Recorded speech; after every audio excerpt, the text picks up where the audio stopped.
This is Atomic Shinobi and today I'm going to narrate first part of What If Minato Befriended Goku. If you enjoyed this video, please like, share and subscribe to this channel. Without wasting no more time, let's start the story. He opened his eyes. He struggled to remember what to do in a panic brought on by complete bewilderment and mental anguish. Inhale. Out of the howling in his subconscious, he made a distinction, a crucially important instruction. He complied. With his eyes tightly shut, he took a deep, trembling breath. It was the first he had experienced in a long time. However, some would contend that it had truly been ages. He took another breath and tried to focus his other senses. A long, long time passed before a sound reached his straining ears. A soft, comforting rustle. Maybe water. There must be a brook somewhere, hopping from moss covered rock to rock. The ecstatic sound of pure water gliding effortlessly through gravity's grasp to a larger body of water, where it would then empty itself of everything in an effort to fill it.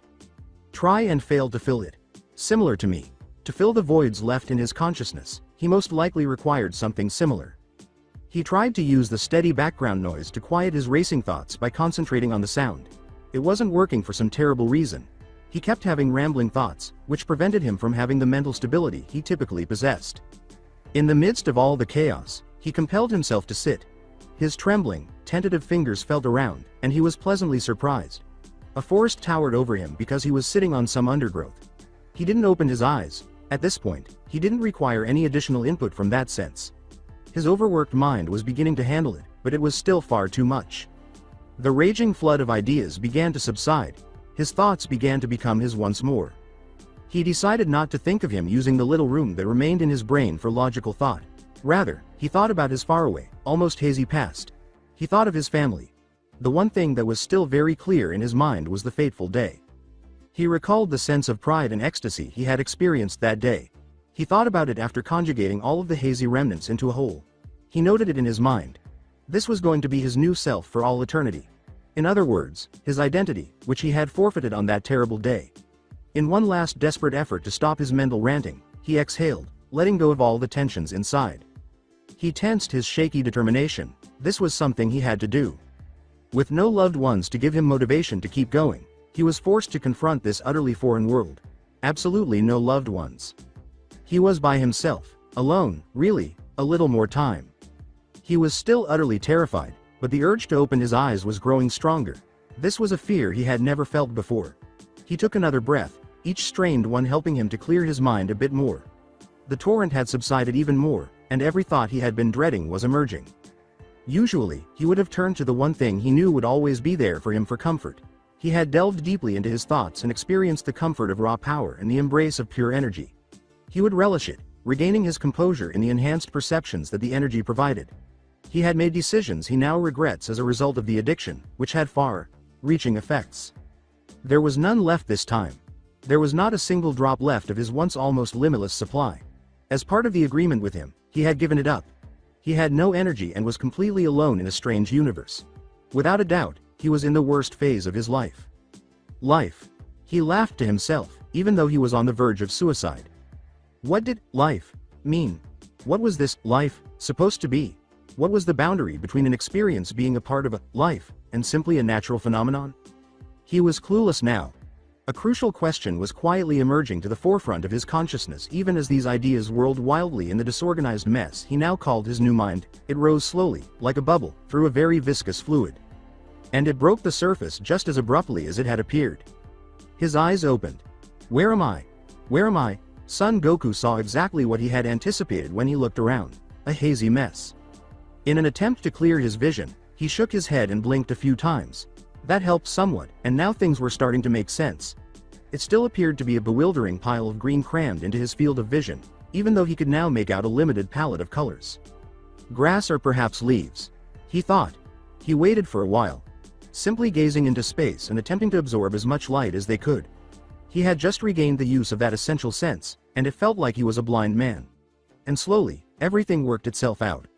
Familiar objects started to appear, and he started to notice outlines and shapes. As he had predicted, he was in a forest.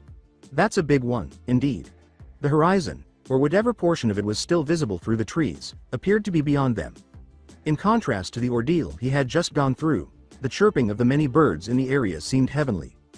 Goku's eyes had done the trick. sending in a fresh flood of sensory data. It had cleared his mind of the final straggles of madness. At last his thoughts were clear. He gazed for a long time into the wilderness. Then, of course, after a while he started to wander. A tiny bit of curiosity crept in and roused his dormant brain. He lowered his gaze to himself. His simple mind was pleasantly surprised by what he saw. Am I still a child? Even though it was amazing, Son Goku had not changed since that day. Not at all. He had regained his ideal body, complete with tail, and was the ideal size and shape for a 13-year-old boy. He even had on the same ochre pants and blue GI. That bitch of a dragon probably gave it as a parting gift. He attempted to move a finger very carefully, almost gingerly. It lifted just as much as he had anticipated. It seems that he was still able to recall basic motor functions at that time. He gradually remembered the different nerve signals needed to stand. The quadriceps are contracted here, the feet are moved, the weight is gradually transferred to his legs, and, there. He was experiencing all of this for the first time, like a newborn. It was impossible to remember standing up if one had been without a physical body for so long. It should have been difficult to remember to breathe. Son Goku, however, rose. He tried to move forward, controlling his knee joints. Repeat with the other foot after folding at the hips, extending the knee, and placing the foot on the ground. The mental image of him waddling like a robot made him laugh silently, acquiring the ability to walk. That reminds me of so much. Goku recalled an incident from a long, forgotten past. He recalled that lovely fall evening when he had first witnessed his son walking. Oh, how proud he had been, how happy he had been to see a creation of his take charge of its own destiny. That day, he made the decision that Gohan would follow in his father's footsteps and become a fighter regardless of what Chi said. Goku snapped out of his reverie and took another clumsy step forward, putting all of his energy into learning how to freaking walk again. Oh, the irony. The greatest fighter in the world and the universe's recurring savior had to relearn the fundamentals of movement. How he missed the feeling of flight, the wind rushing through his spiked hair as he lifted off, his ki rushing through his body. Ignore it, now, he reminded himself, it was all gone. Each and every martial art, technique, and incredible power punch he had ever delivered were his last. He stopped attempting to walk and was ready to sit down and consider his options for suicide when he sensed it. He felt ki. In the distance, most likely in the woods, he felt a tiny dot of what was unquestionably ki. Holy shit. Does this imply that my ki will also regenerate in the same manner as before? Goku felt a wave of relief wash over his troubled mind, lubricating his mental passages and calming his body and mind. Maybe there was still hope for him. He got up and performed a cartwheel out of pure excitement, totally forgetting that only a minute before he had been having trouble walking. The euphoria then faded as abruptly as it had appeared. As he worked it out, waves of depression threatened to overwhelm him once more. After that incident, his ki was not regenerating in any way. He almost rolled into a fetal ball and sobbed, adding to the fact that he was still alone and that this universe was entirely alien. Almost.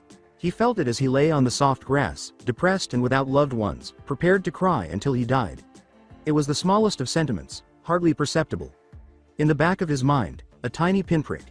Ki, a tiny pinprick. The ecstasy poured out once more, and Son Goku at last started to feel like himself. I wonder what this extreme moodiness says about my mental state. He leapt to his feet, shut his eyes, and focused. It was there. There was no doubt about it.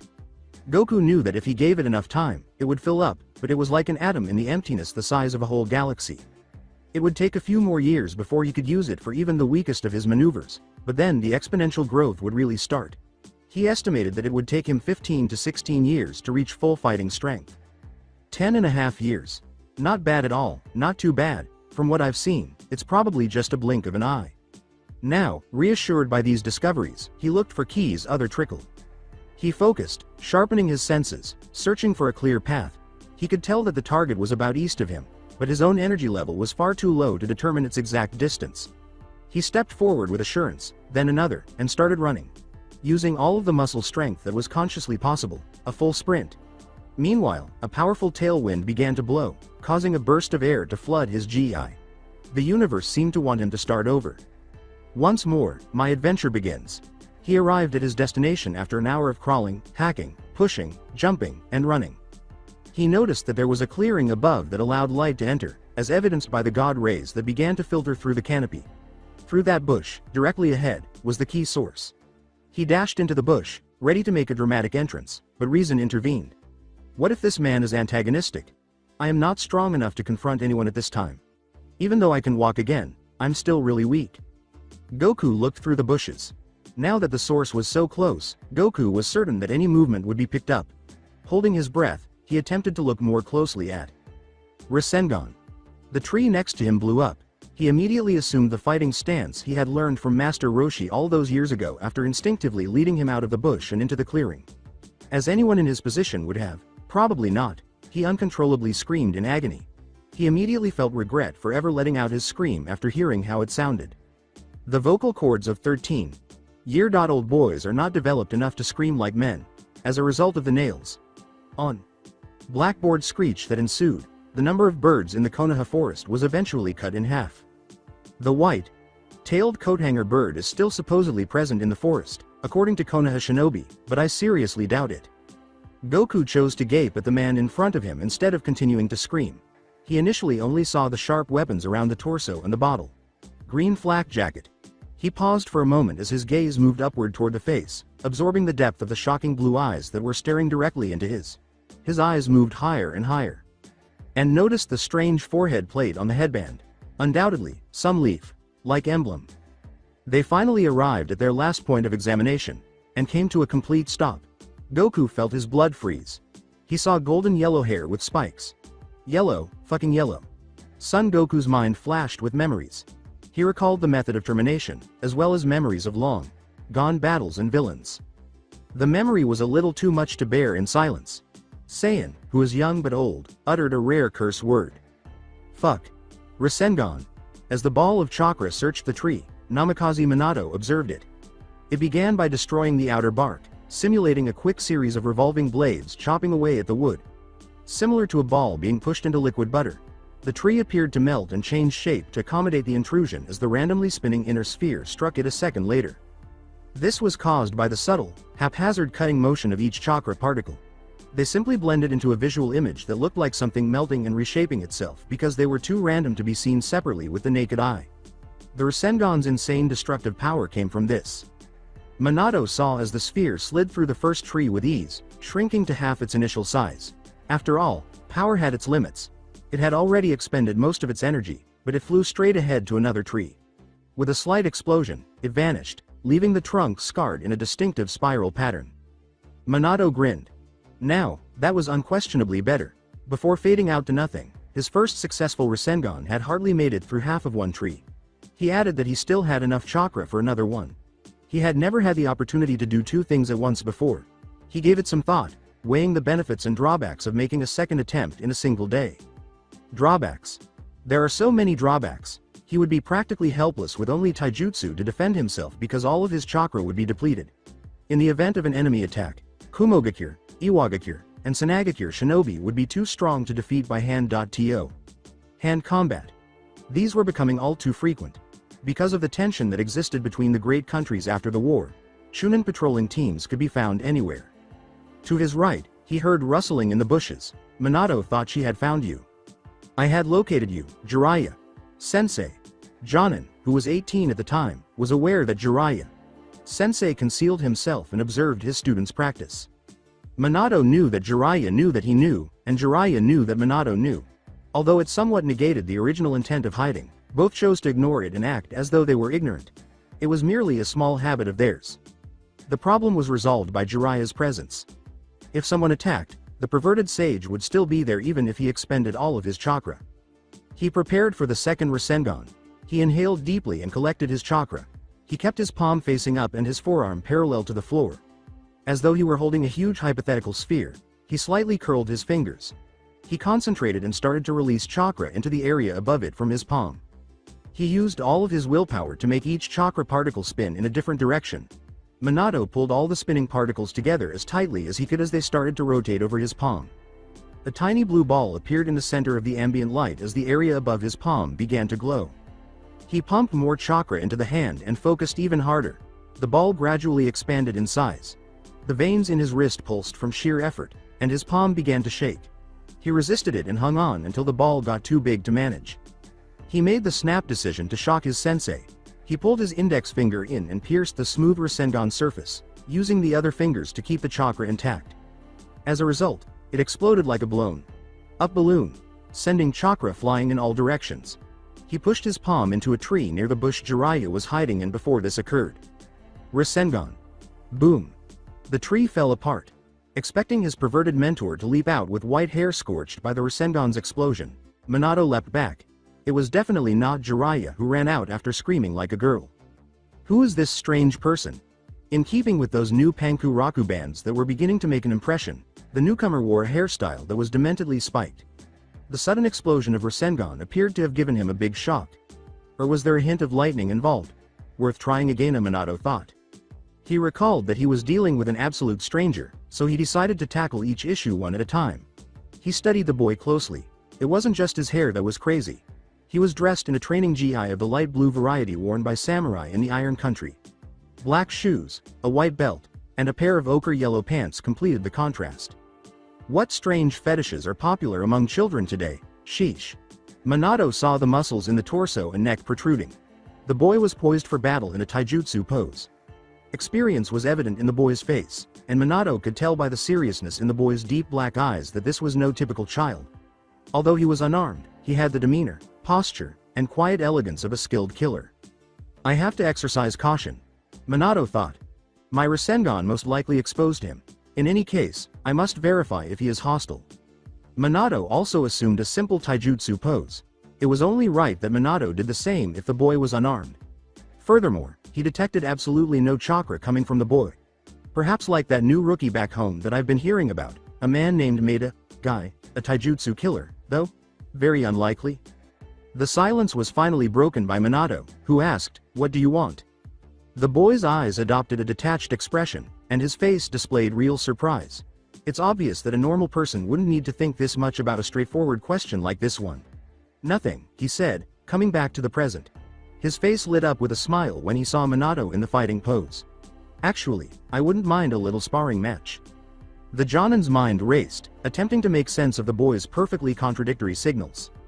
His words and fighting attitude were in stark contrast to his comforting, innocent, and honest voice. Minato shook his head, trying to clear his mind of whatever was making him so confused. I've never seen this kind of genjutsu before, so it must be something new. The moment was approaching. Minato had to decide whether to accept the challenge and rely on his calm voice, or to answer it with his words and posture. All right. He will receive a sparring match if that is what he desires. Sorry for the overused expression. Minato rushed forward. For a moment, Goku was inconsolable, but then his instincts took over. By shifting his weight onto his thigh muscles, he was able to lower his center of gravity while closely monitoring his opponent. The yellow guy's charge swayed and tilted a lot, like a leaf falling softly on a lazy autumn afternoon. Goku simply waited. His preferred tactic was always to counterattack. There, the most recent step was abruptly altered. It appeared that his opponent was going to put him to the test. Goku saw his left knee bend under the weight of his whole body as he swung his foot around with centripetal force to deliver the lethal roundhouse kick. From there, the attack pattern is fairly standard. There will be a quick drop to his haunches after that roundhouse, followed by a punch to the rising jaw. Before I even hit the ground, I would be unconscious. After that, he would drag or carry me to the warlord he works for. So, it's not happening. Goku lifted his palm and aimed at his opponent's knee as the weight moved to his left leg. Goku would not miss that opportunity for the world if a key shot hit the move's pivot, leaving him wide open. He positioned himself. It was all about timing. There. 1, 2. Hold on a second. Crap. As he fell to his knees to avoid the kick, Goku gave himself a mental bitch slap. For a few years, only martial arts, you moron. Still, I suppose it's better that I remembered now than never. As the leg moved through the area where his head should have been, Goku glanced up. He spotted another gap and jumped on it right away. He stood up and immobilized his opponent by catching his ankle with both hands. He was now in Goku's hands. Apparently not. This was what the man with the yellow hair had anticipated. He stood up in a vertical circle after kicking off his lower bent knee. He bent his back and steepled his fingers as soon as he had reached the top of his circular trajectory. Because of this, he would spin more quickly, and the fingers he was holding in front of him would smash into a vertebra, destroying it. That was quite an athletic move. Who said that was possible? In an attempt to play whack, a mole with a yellow-haired hammer, Goku viciously dragged his opponent forward in the same arc with both arms. Unfortunately, his opponent was also ready for that. He absorbed the impact force with his shoulders and triceps, like he was performing a fast forward push. Up. Then he threw Goku into the air by bending his knees with the muscles in his legs. This put Goku in a pretty bleak position. This left the Saiyan without maneuverability, without leverage, and most importantly, without ki. Goku thought, this won't end well, and grinned. Simply ideal. Minato launched the boy into the air, then rolled forward, launching himself into a full-fledged run. He had employed the evasive maneuver innumerable times. But this time, its intent was anything but vague. The timing was right. He leapt straight onto a tree trunk, ignoring the pain in his ankle. He pushed off the tree, up and backwards, using the tiny chakra he had recovered over the past minute and a half. He gathered his legs and used his arms to pull them straight to his chest as he flew in a beautiful projectile arc. He had the potential to explode in a single, explosive moment, much like a coiled spring. He continued to fly, controlling his attack until he arrived at the airspace above his enemy, who was still rising. Minato let go at that exact moment. The kick was perfectly timed. All of its energy was directed towards the boy's back. As his body struggled to respond to the attack in such a short period of time, the rest of it bowed upward. Then his opponent made a crater in the ground the shape of a body, and there was the inevitable fall and loud crash. After spinning in midair, Minato landed just inches away from his fallen opponent's body. He was struck by the boy's quickness, shrewdness, and intensity. It wasn't until late in Chunin exam preparation that the counter to that roundhouse kick was taught, despite the fact that it was quite simple. Why the curriculum was so messed up was a mystery. Minato was unable to assign an age to this boy, who appeared to be just old enough to be a genin. His skill and the wisdom in his eyes were a clear contrast to his childlike size. Without a doubt, he is older than he appears. Is that a method of rejuvenation? Some ninjutsu that is prohibited? He rubbed his aching ankles. His skin was covered in red welts from the boy's grip. There would undoubtedly be severe bruises. He knelt down to examine the boy after giving himself a quick physical. He swiftly withdrew his hand as he felt the child's lifeless body stiffen beneath his touch. Does he have a counter in mind? However, he ought to be unconscious by now. Just to be sure, he glanced at the child's face. What on earth? There was a smile on the boy's face. He was grinning despite his severe pain, as evidenced by his furrowed brows and tightly closed eyelids. It wasn't the defeated's resigned smile. The smile he had seen on the face of an Iwagakure shinobi who had viciously executed a kamikaze move during a furious battle was not a psychotic one. Unexpectedly, it was just a smile so innocent and pure. With the Second Shinobi War destroying the village's residents' peace of mind and the ongoing preparations for the Third War, Kami only knew that those were getting harder to find. Minato had no doubts after seeing the smile. He wasn't just any kid. He wasn't an assassin either. He wasn't sent here to spread misinformation or cause strife. He was merely an innocent child who happened to be straying at the precise location where Minato had decided to train that day. It was unrealistic to think that anyone in the village would even consider this disgraceful tale before dismissing him due to his mental instability. Although that scenario was by far the least likely, it wasn't simply referred to as such. This kind of thing would have been better described as unlikely if it had never happened. Minato turned the boy around and began a thorough body search just to be sure. Being overly cautious never hurts. Don't bother. Minato froze her hands. Had he been conscious even after such a severe attack? The boy's impressiveness was growing every minute. The boy went on to say, I have nothing on me, except the clothes I'm wearing. Minato wanted to believe the boy because of something in the tone of his voice. He glanced at the boy's face and stopped checking. Nothing but freaking sincerity, once more. Minato sighed after a brief moment of perplexity. All right. I'll stop. What's your name? Son Goku, he said in response. What's yours? The Jonin hesitated again. Carelessly disclosing one's identity had dire repercussions during such times. Particularly here, in a random forest far from friends, family, and home. Minato was still troubled by his error from a few minutes ago. Really, Jiraiya? Sensei? 2 days ago, didn't he just go off on a damn mission? And Goku asked again. Well? Minato gazed intently into his eyes, seeking a response to his query. He located it. Even beneath the thick layer of resignation, knowledge, and experience, Goku's curiosity was still evident. It appears that he is merely curious for the sake of knowing. Okay, so. His inner optimist kept saying things like, it'll all end well, I'm sure, which caused him to stop overanalyzing the situation and speak to the child. Namikaze Minato, he said, putting his trust in the boy and mentally preparing himself for all sorts of betrayal scenarios. Minato inquired, how old are you? Goku said, 13, I suppose, with a slightly perplexed expression. He had witnessed it occur with children who were left behind. Birthdays were rarely important enough to them. Minato went one step farther and asked, "Where did you learn taijutsu?" The puzzled expression grew. "What's taijutsu?" Minato was taken aback. It was textbook taijutsu, that fighting stance, that counter. Does he lack knowledge of his own fighting style? He asked the question aloud again. "I learned my martial arts from my master, the turtle hermit, Master Roshi," said the kid. This Roshi guy had never been heard of by the Jonin. But he was aware that he would not learn any more by asking Goku for specifics. He was from a remote area of the continent and had picked up some sophisticated fighting techniques from a random recluse. Not specifics that at the moment were even remotely significant. Minato had to learn more about this man's history. Something that would enable him to determine whether or not he posed a threat.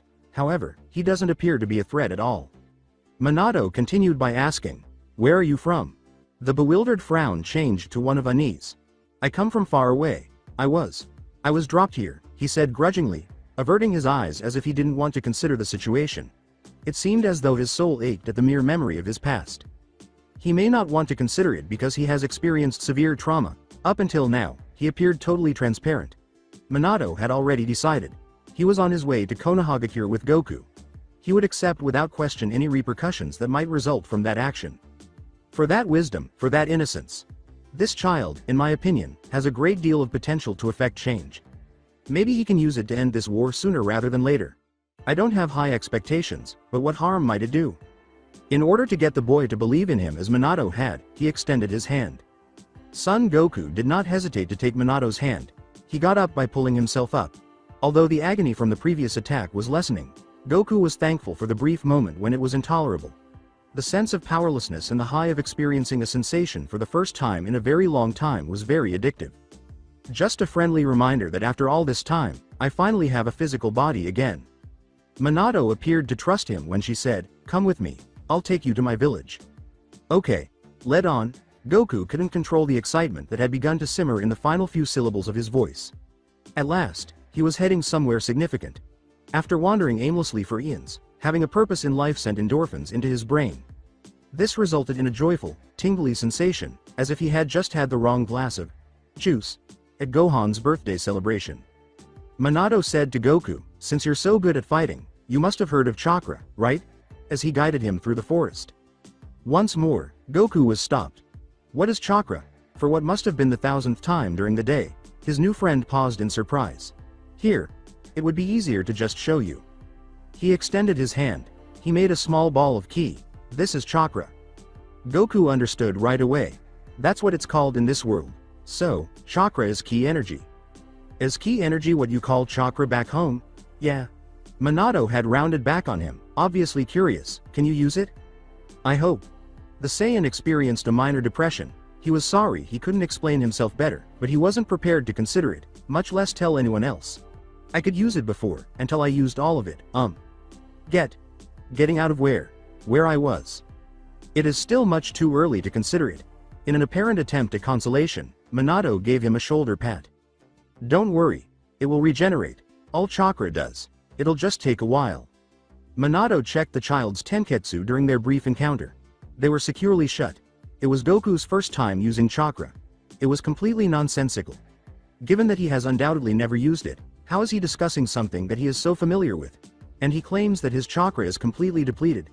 Is he unaware that if that occurs, he will perish? One more thing that demonstrates how phony his story is. "Mine won't for Yursa." Goku forced a meek grin. "It'll be a decade before I'm strong enough to do anything. I guess I'm stuck with martial arts for now." He was stopped by Minato. "You're decent. Really decent. I've seen your technique. You almost had me, there. How about this? I'll teach you taijutsu till your chakra returns. Then go on to the advanced moves related to its molding and usage. Although I'm fairly certain that you haven't used the perhaps you're talking about that weird froggy stuff Jiraiya. Sensei keeps trying to teach me. Sage mode or something similar to Zen shit." Goku was overjoyed. He was on the verge of asking Minato to instruct him. Their synchronization indicated a lot of potential for the future. It was almost like Da copyright Yavu. Encountering a total stranger, experiencing their hurt, and then traveling with them. The cherry on top was the fact that the stranger was also the master he would eventually meet. This was just a rerun of his first childhood, with the exception of one significant distinction. The almost Da copyright Yavu is the result. He thought he was stronger than his master this time. He thought that he had been beaten by the yellow paired Jonin. He lacked a certain aura of power.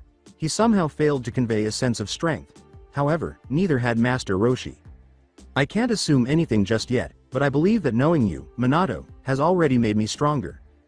Goku exclaimed. Sure, I'll learn under you. With sincere joy in his voice. This was thrilling.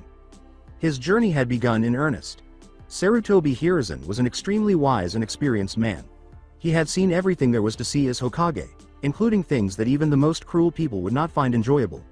Every item on the never-ending list was more painful than the one before it. But what he had witnessed the previous evening was superior to everything else. Since it was summer and the days were long, he had observed that evening had arrived rather early in the village where he lived. Nor was it a dusk like a sunset. It appeared as though a massive filter had been applied to the sun, gradually lessening the contrast between light and shadow. It seemed as though the heavens did not want another day to dawn on the village. The Sandame had hurried to the upper terrace of his central headquarters and gazed up at the sky as the supernatural darkness engulfed the hidden village as a whole. The thing he saw almost made him lose his mind. With his heart pounding wildly in terror, he stared into the almost black sky while the entire village moved around as if nothing had happened. At summer festivals, street performers would don likenesses of this enormous green dragon. However, this monstrosity wasn't meant to be amused. His blood had frozen to ice because of the menace emanating from every part of its enormous being. It glowed in the dark like a kid's toy, its emerald scales emitting an alien aura. Although its arms were small in relation to its almost infinite length, they were extremely lethal when used alone. Its fingers were adorned with sharp, shining talons, and its forearm muscles bulged, giving the impression that it was ready to kill at any moment. The eyes were in a class by themselves, and none of these could compete with them. They were glaring red, severe, and terrifying, but not in an intimidating way. Its mouth was moving, and its short mane appeared to be swaying in an unidentified wind. Hiruzen was unable to identify the person it appeared to be speaking to. Then it was gone, spinning slowly, disappearing into an unseen hole between the strewn clouds, just as abruptly as it had come. The moon was full when the darkness cleared. In the dim light, the edges of the carved portraits of Konoha's three greatest men shone. Emerging from his distress, Hiruzen first looked down at his people. Like any good leader, including the legendary Hokage, their safety was the top priority. The abomination that had covered the now lilac sky had gone unnoticed. Totally oblivious to what had transpired just above their heads, they carried on with their daily activities. Unaware that he had been holding his breath, Hiruzen let it out. Suddenly he saw a silent figure appear beside him. It was as if the man had always been there.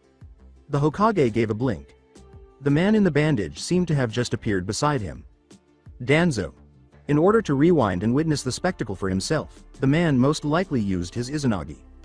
You saw it as well, huh? But of course. I know you do not just come upstairs to admire the twilight when you have pressing matters to attend to. It had to be important. Hiruzen made no effort to appear outraged at the invasion of his privacy. Everywhere was the root, the branch of the Anbu under Danzu's command. If he was unaware, it would be a great shame. They both couldn't help but wonder as they gazed up at the sky. What was the purpose of that? Minato Namikaze was duped, perplexed, lost, mind fucked. It was impossible to figure out this kid. He had employed every trick he knew, including copying some pointless material from that incredibly dim shinobi detective book series. Though he was a huge admirer of the incredibly intelligent Shiroraku-kun in particular, but he had only figured out Goku's name, and a ton of other nonsense. But even Shiroraku would have had a terrible time with this crazy kid. He had exclaimed, "Whoa, I'm hungry," as soon as their journey back to Konoha had begun. Fascinating. Let's figure something out and employ the standard interrogation technique. A new ramen store just opened up in my village. Ichiraku's or something, I really don't know. You like ramen? At the first mention of ramen, his gaze had already shot to Minato's face. He appeared to be hungry now. Fascinating. I ought to investigate this further. Let's try appealing to this child's heart and then his mind with food. What else do you like? Apart from ramen. He appeared to have a list ready in his head. I love onigiri, miso soup, fried fish, sukiyaki, beef hot pot, shikana. Okay, I get it. You love food? He listed several dishes that were staples of Fire Country cuisine. He had made it more specific. His abilities would have made Jiraiya Sensei proud. After this, he might receive his first A-rank espionage mission. Minato? Goku was asking him, his face showing a hint of concern. Oh no, I must have lost my train of thought. Minato, keep in mind that a great detective is a person who is focused. Sorry. So, which part of the fire country are you from? Crap. Minato cursed inwardly. That was much too blunt. I'm sure you'll understand now. Goku's expression shifted from worry to bewilderment. Fire country? I've never heard of any place like that. Then a villager, Minato thought. He was so alone that he was unaware of the political region he was in. It's conceivable, considering the nearby forests. However, the boy's eagerness to travel and his familiarity with the terrain, as he headed in the general direction Minato had set, indicated that he had been there before. Distant locations, most likely hundreds of miles apart. He possessed the same agility and survival skills as Gururisu-san from the Shinobi vs. Wild series. Perhaps he is an adventurer? After wondering, Minato shook his head. He's far too young for that, I assure you. Let's try something different. You seem to be pretty experienced in getting around, Minato said, reaching the crux of the issue. What places have you visited? With a radiant smile, he answered, I've gone around the world. I've seen Kami's Lookout, Korin's Tower, Papaya Island, West City, Mount Paozu, and a bunch of other places. Minato couldn't find it. Even though he had recently topped his geography finals in the Jonin written examinations, he had never heard of any of the supposedly famous locations that Goku was referring to. But Kushina had been somewhat helpful. At precisely the right moment, he copied down the entire geography paper in plain sight by putting a sheet with all the answers in the blind spot between the two invigilators' lines of sight and then simply changing into a seductive, erotic distraction outside the classroom window. He was in love with that angel, Kushina.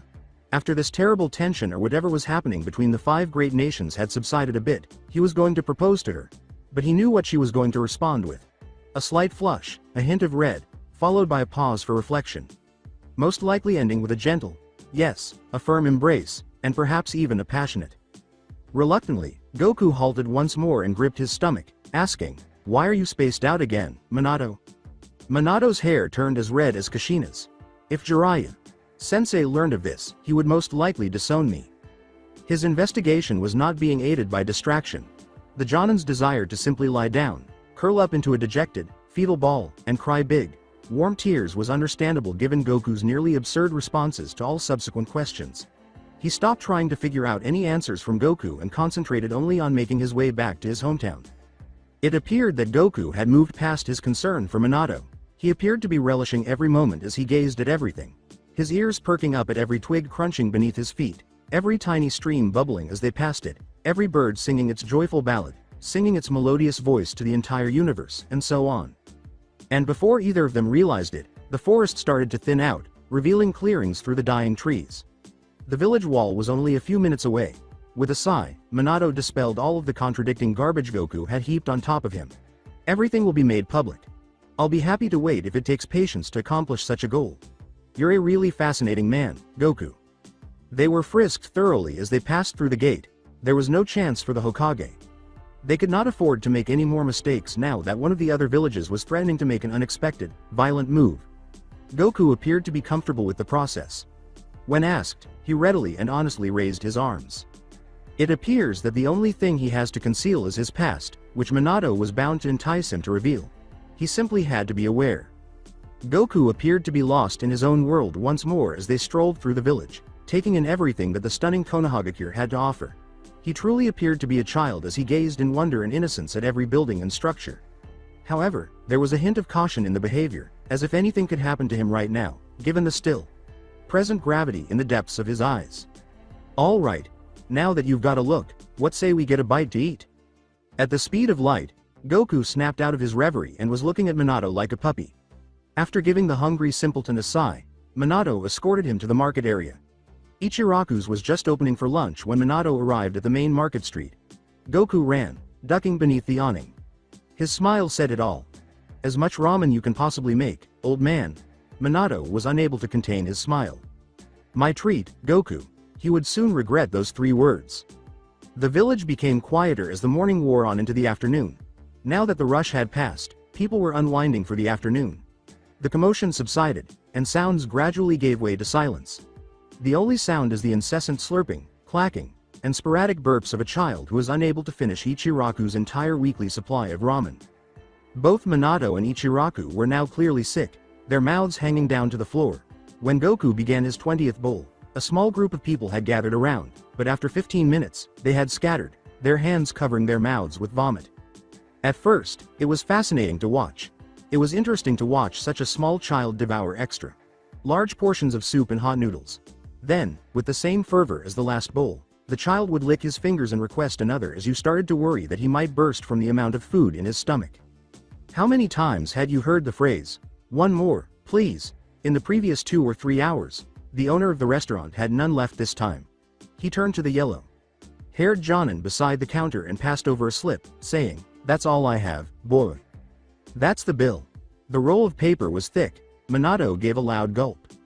He asked anxiously, "Is that the list of what he ate?" Perhaps his savings of 20,000 yen would be sufficient to cover the expenses. His grim, serious face was back on, obviously anticipating full payment. "No, dude. There is but one number on that roll. The total." The numbers appeared to leap off the page and dance around Minato's field of vision as he unfolded the scroll. "Like bill. Don't worry about 5 or even 6.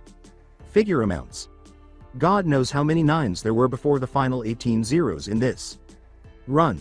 Just where his body had been a second before, there was a cloud of dust in the shape of Minato. Goku turned, watched him go, and did the same. Ichiraku was not interested in following. Too tired to pursue in vain, he simply collapsed to the ground. After all, Minato was the village's fastest. The Jonin ran to the closest telephone pole and climbed up by performing a basic alternating jump step between it and a nearby fence. He landed on the roof after leaping from the top and hurried across it. When he realized the mess he had put Goku in, he was quite a distance away, hopping from rooftop to rooftop. He decelerated and was ready to turn around when he was struck from behind by something, and they both fell to the ground. They accelerated for a second before hitting the ground. The landing wasn't gentle. "You're a heartless bitch, gravity." Minato let out a groan. He shifted and turned to face the object that had struck him. Goku stood there, smiling sheepishly. It impressed Minato. "Sorry, Minato. I didn't know you were going to stop so suddenly. Did he stay with me? Perhaps I don't have to start with the fundamentals for him. I could just teach him how to use the chakras and get right to the point." "Goku, this is your lucky day." Hiruzen stood on the balcony of the headquarters, staring at the yellow man and his odd companion. Now that the sun was shining brightly over the village, everything looked bright and colorful.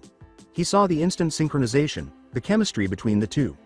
They were meant to do great things together. To see that, one did not have to be a Hokage. This was a perfect fit for the masterful plan he had created for his top student. Compared to the 3 genin he was assigning Minato to, the child would be a far better student. Nevertheless, it would be good to see Minato get past the challenge of leading a 3-man cell while also dealing with the one complete novice. The green dragon has something to do with this boy. I have no doubt about it. I won't make him divulge anything. I'll defend the village if he does start to pose a threat. However, I'll give him the benefit of the doubt for the time being. He glanced silently at the tree line surrounding the boy's location. At times, even Jonin's eyes could not detect the slightest change in the rustle of leaves in a particular area of the tree. But Hiruzen had meritoriously earned the title of Hokage. Root. As a result, Danzo has reached the same conclusion as me. I hope he doesn't take a hasty or needless action. Like going straight after the child. Minato won't be strong enough to protect him from a full-fledged Anbu Root squad. He held up his hand. A man in sleeveless armor materialized next to him almost instantly, his face hidden behind an expressionless mask. The man waited for Sarutobi's order while kneeling. "Summon Namikaze Minato and the accompanying child into my presence. Now, I wish to speak with them."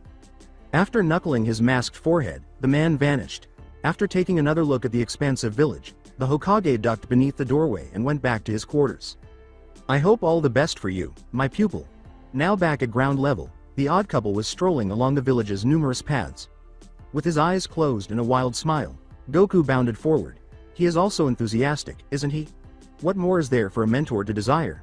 Minato was also feeling very excited about the possibility of developing Goku's unrealized potential. Goku, on the other hand, simply wanted to take off and soar into the azure sky. Like a cat, he performed a ballerina twirl and landed softly and gracefully on the balls of his feet. He walked forward, looking back at his new sensei, and then he ran into someone. He detected a faint scent of jasmine and lilac. Long strands of black hair brushed his face as he turned his head, making him eager to meet the unidentified woman. He gazed up into bottomless, dark eyes that seemed to absorb all his anxieties while simultaneously soothing and relaxing him. It was equally breathtaking to see the face that framed those stunning eyes. Her hair fell back in strands, enveloping her features in a manner that most women would have to strive for. She was flawless. She said, "Sumimasen," and proceeded slowly. Goku nearly looked in her direction, but he immediately remembered his etiquette. He felt ashamed that he felt this way for someone other than She, and his face was glowing red. Minato finally said, "I see Whittle Goku has a Siwasha," after what felt like an eternity of waiting. He was smiling in the same corny way Krillin had when he had first told him he was in love with Chi. Sheesh. You know how there's always that one creepy guy. The young, enamored child received a pat on the back from Minato. "Brother, I get it. She is Uchiha, but she's also nice." Their views on familial marriage are incredibly limited, particularly with a small number of people I discovered in the forest. After I finish training him, he won't be weak, but still. Goku paused and said, "Come on, Master Minato, don't be that guya." It just didn't feel right. It had come out unconsciously because he had become so accustomed to adding the title to Master Roshi's name. "Never, ever call me that. Minato's expression was menacing. "Whoa. All right. I won't, Minato." Goku hurriedly added. He didn't want to tamper with a man who could display such a terrifying expression. And it vanished just as abruptly as it had appeared. He was beaming once more. "That's crazy." Goku was now really frightened. Another voice yelled, "Namikaze Minato," from behind them. The tone was familiar to Minato. "Anbu. I take it that Sarutobi Sensei already knows. How excellent are his information channels? You are requested to be in the third chambers immediately with the child who is accompanying you. Kindly start moving towards the headquarters." Minato sighed loudly, turned around, and walked toward the center of the village. Goku trailed behind with a curious look on his face. The hint of red on his cheeks tainted his innocent bewilderment. Oh, how he had fallen deeply in love with the Lady of Jasmine. "All right, old man. If necessary, you will now meet Goku, but regardless of what you say, I'm still training him." Minato insisted that this very important person not be kept waiting, so they arrived at the chambers a little breathless. "He's not like that haughty Mr. Satan, I hope. Right now, I can't stand talking to another one of those conceited jerks." However, Goku's doubts were replaced by amazement as the door opened. There was no imposter behind the table. Nor was he a weakling. Power radiated from every pore of his body. He sat there with the effortless grace of someone who has worked hard to earn that position, as if he knew he belonged there.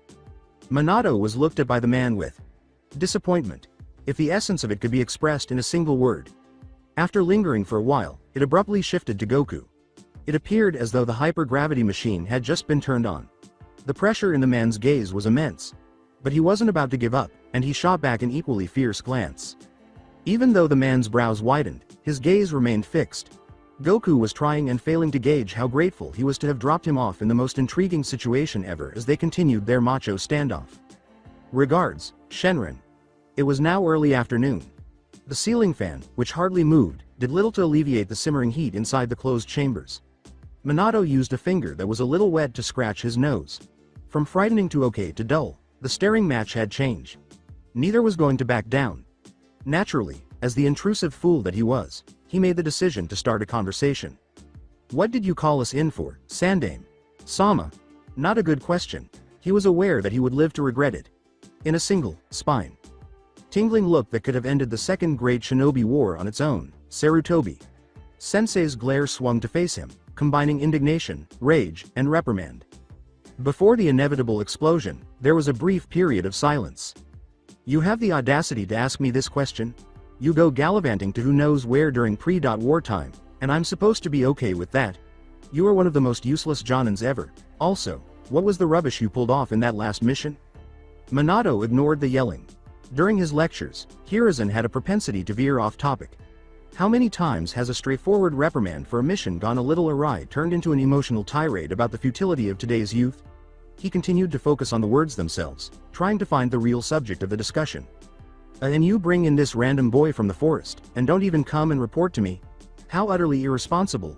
I'm ashamed that you are my student." Here we are, back to the subject.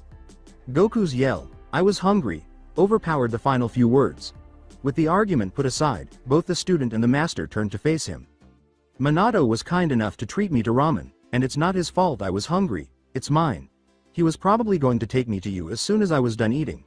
It's also not his fault that we had to run from Ichiraku's without paying a..." Minato stopped. Whoa. The Hokage's gaze had changed to one of, "You will repay the money with interest." That wasn't the right thing to say. It's my fault, so don't scold, Minato, he said. Quiet. Goku opened his eyes, scanning his surroundings. The elderly man was now more composed. Despite all your failings, I am going to give you another chance. When Minato heard that, her ears perked up. Another opportunity.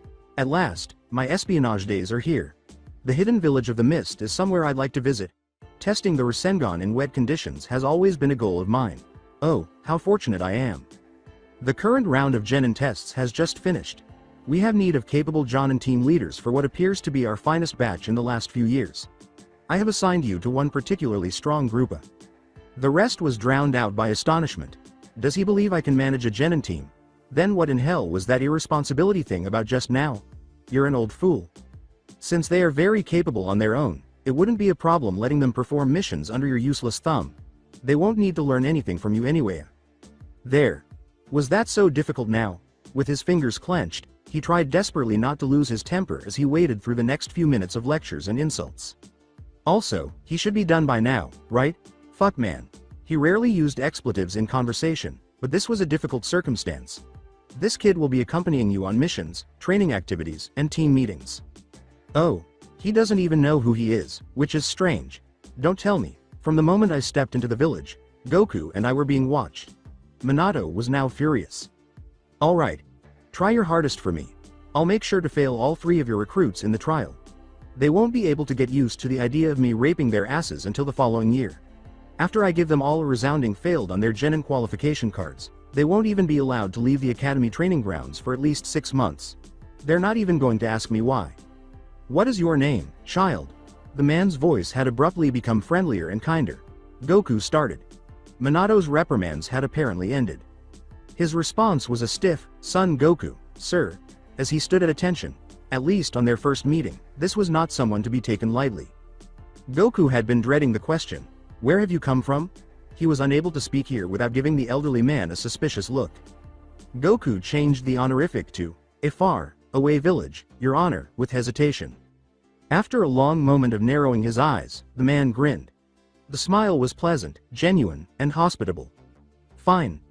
I will not inquire further, until you wish to tell me more. You will call me the Hokage from now on, understood? Goku stammered, "Why?" "Yes, your excellency." Innocent until proven guilty, was the tactic he was using. He was thankful for that. Excellent. You will be the first person I speak to when I can think about it without going totally crazy. Very well. Minato. The first interaction with you team starts in a week. Use that time to prepare yourself. This will not be as easy as you might think. Being a Jonin team leader means providing an unbreakable brick wall of support to your juniors, leading by example to make these 3 the best ninjas in the village. Teaching them will also play an important role as they will be giving the Chunin exams in much tougher, pre-war times. Yes, Sandame. Sama. Minato embodied meekness in every way. Those bitch sons won't know what hit them if they pass the test first. Looking out of his large panoramic window, the Hokage turned his back. The village appeared to be a hive of activity today, with sounds and activity resonating through the closed windows and rumbling softly into the ears of those inside. You are dismissed. Go. Yes, Sandame. Sama. Minato turned and gestured for Goku to come after him. Without saying another word, the two quietly left the room. The Hokage did not witness their departure. He was deep in his own reverie. I hope he will make a good successor in the future. All he has to do is learn the cost of accountability. Maybe the new child in this team will help him grow up enough to accept the job I'm going to offer him. He should be able to figure it out quickly, I hope. As soon as he is ready, I will pass it on.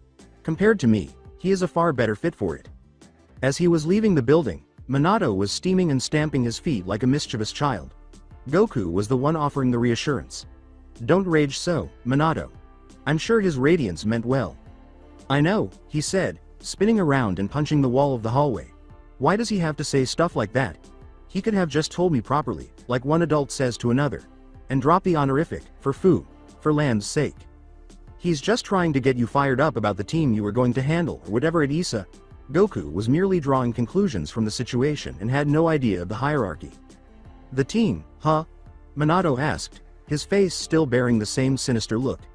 Goku winced, worried about the 3 general whatchamacallits who had provoked his anger. Fine. Once more, the demonic face vanished, to be replaced by a calm smile. What does he do with that? I'll just have to train you to their level within a week. Then my job will be easier, come. Goku followed in silence, smiling like a kid after 5 morphine shots. Getting in shape. Getting in shape. Getting in shape. In addition to the 3 transsexual potatoes he was balancing in his rotating hands, his mental cartwheels now had an extra turn. Everything was going according to plan. If he could, he was going to join these shinobis and support their cause. They appeared to be a decent group. The Hokage assumed that these fighters were a well-organized group, saving the common people in their village while looking cool in their green flak jackets and forehead bands, since the word war had appeared in his room. Abruptly, Minato climbed a wall and ran to the top. From the top, he said, let's warm up with some parkour first. He vanished in a sudden burst of chakra after saying, race you to the training ground. It's in this direction, straight ahead. You'll know when you reach. So, see ya. Goku remained motionless. In his mind, he was counting backward, 48, 49. I suppose that kind of handicap will be enough of a challenge. Minato jumped from a residential building's slanting tile roof to the commercial center's level concrete. As he went by, the sign on the door swung below him. He smoothly swung his legs over and placed his palms on the parapet. With momentum still intact, he crashed into the roof. He sprinted and leapt straight onto the next parapet, using the chakra from his feet to give himself an extra boost. He leapt off the parapet without slowing, flying to the next building above the busy market street. Convoluted as a maze, Konohagakure was a maze of streets. The parkour aerial route was the quickest way to get from point A to point B. Even extremely talented shinobi would struggle to make their way through the mild chaos of the streets below.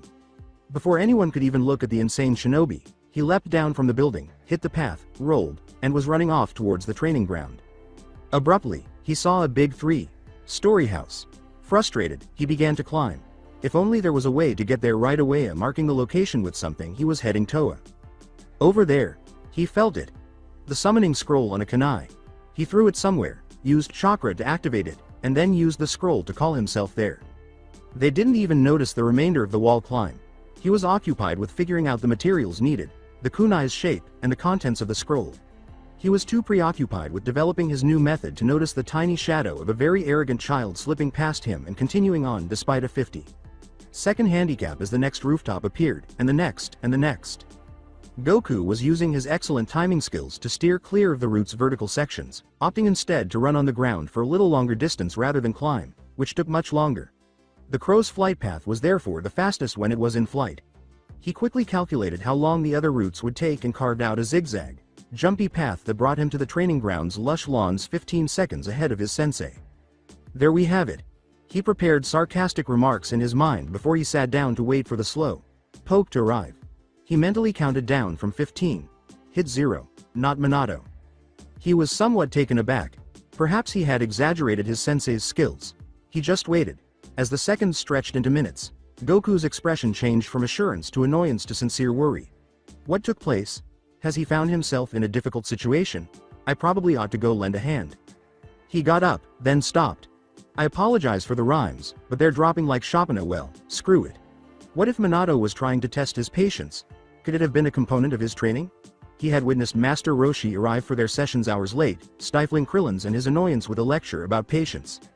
That had always seemed to Goku like a pointless pretext for the pervert to continue staring at his magazines. With Minato, it didn't appear to be the case. Minato's tardiness isn't caused by girls, in my opinion. It isn't possible. He strikes me as a good, kind, diligent, and honest individual. He must be reminding me to wait, or he must have forgotten something. The symphonies of the natural world surrounded him as he closed his eyes and sat down again, cross-legged. The noises were exactly what he needed. It soothed him and he didn't even notice when he had gently slipped into a deep sleep as the fatigue from the battle set in. The concerto went on in his dreams as if nature herself were playing just for him. After 4 big motions, he felt a finger stab him in the face. When he opened his eyes, Minato was crouched in front of him, grinning shamefully. I'm really sorry I took so long. Goku just acted indifferently and closed his eyes, and Minato went on, really sorry, Mana. He indicated his left. There's someone I want you to meet, he said. There was a very attractive girl standing there. I shouldn't have higher expectations for any of my instructors, should I? He mentally grimaced as he tiredly looked up and met her gaze. Hello. I'm Kushina, she said with a sufficient amount of energy. I'm Minato's girlfriend, she said, glancing at the yellow haired guy next to her with a slightly silly expression before turning back to face the perplexed child sitting on the lawn. She'd better not be like that crazy woman Marin that Krillin was into. Minato forced himself to say, I met her on the way, even though his face was hot. She wanted to meet you, so I brought her here. She'll stay and watch us train, and Minato hesitated. Goku had a smug smirk on his face that just screamed cheesiness, and his eyes were sly slits. Minato. Sensei has a girl. FWEND. It yelled. Through its complete lack of authenticity. The color of his cheeks deepened to a shade that was almost vermilion as he blushed even more. The embarrassing moment was over. Goku simply assumed a fighting stance after getting up and removing his GI. Through the hesitancy of the hands, the slight premeditative sway, and the knee bend that permits unrestricted, spontaneous movement in any direction, it conveyed the message, I'm ready, come at me. Minato walked away from Kushina. He took on the challenge head, on by assuming basic taijutsu position. It was Goku who charged into the fray this time.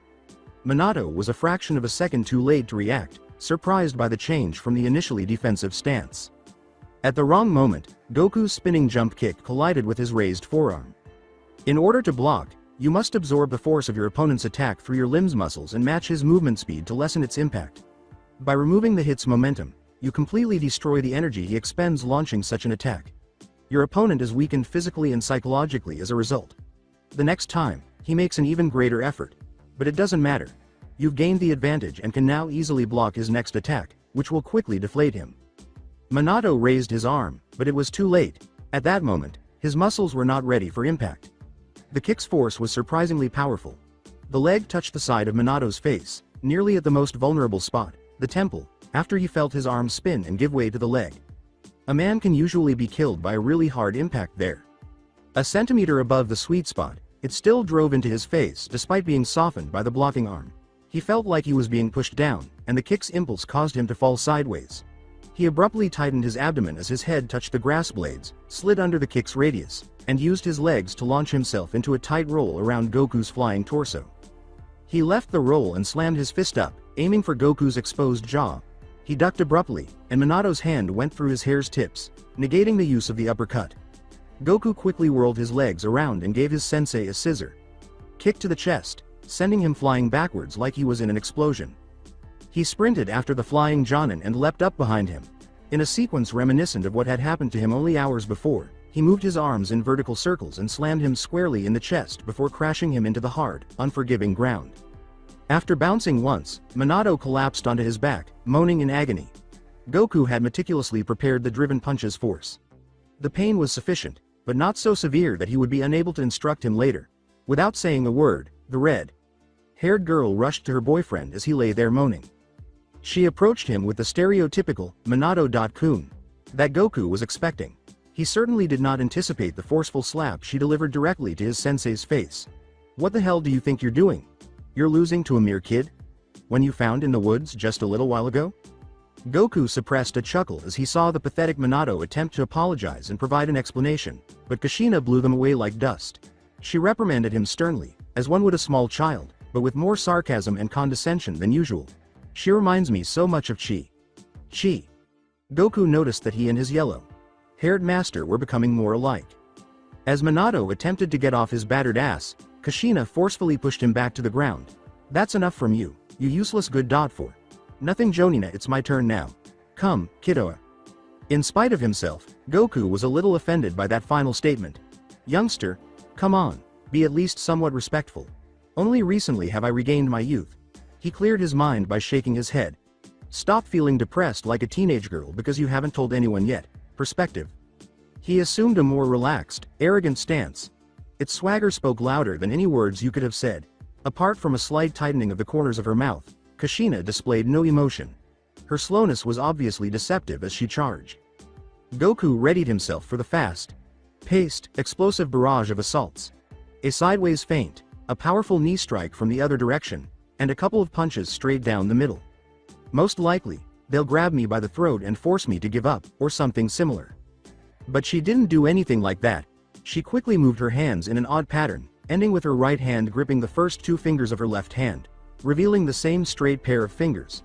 She suddenly appeared in 3 different forms. Goku could only tell which 2 bodies were fake by the smallest of shimmers. You mean the afterimage technique? Goku gave a snort. HMPH. Make a greater effort. He changed positions, gave the actual advancing redhead a quick tap on the nose, and then took a quick step back. He smirked and assumed the same vexing position. Kushina had come to a halt, her three faces displaying obvious astonishment. The afterimages, however, persisted. Goku was disappointed as she surged forward once more. Was that a lucky shot, in her opinion? Well, showing her again doesn't hurt. He threw himself forward, into the three girls' path as they came toward him. He was going to do more than just poke the real one's nose with his finger. He thought, already picturing her chagrined face. I assumed that giving it a flick would annoy her to no end. His finger flickered slightly as it went through her nose. A relic. What? However, how? Goku face. Planted into the ground after a foot struck his back. Thus, she purposefully added the shimmer. Nice, he reluctantly acknowledged. However, I'm not going to give up so easily.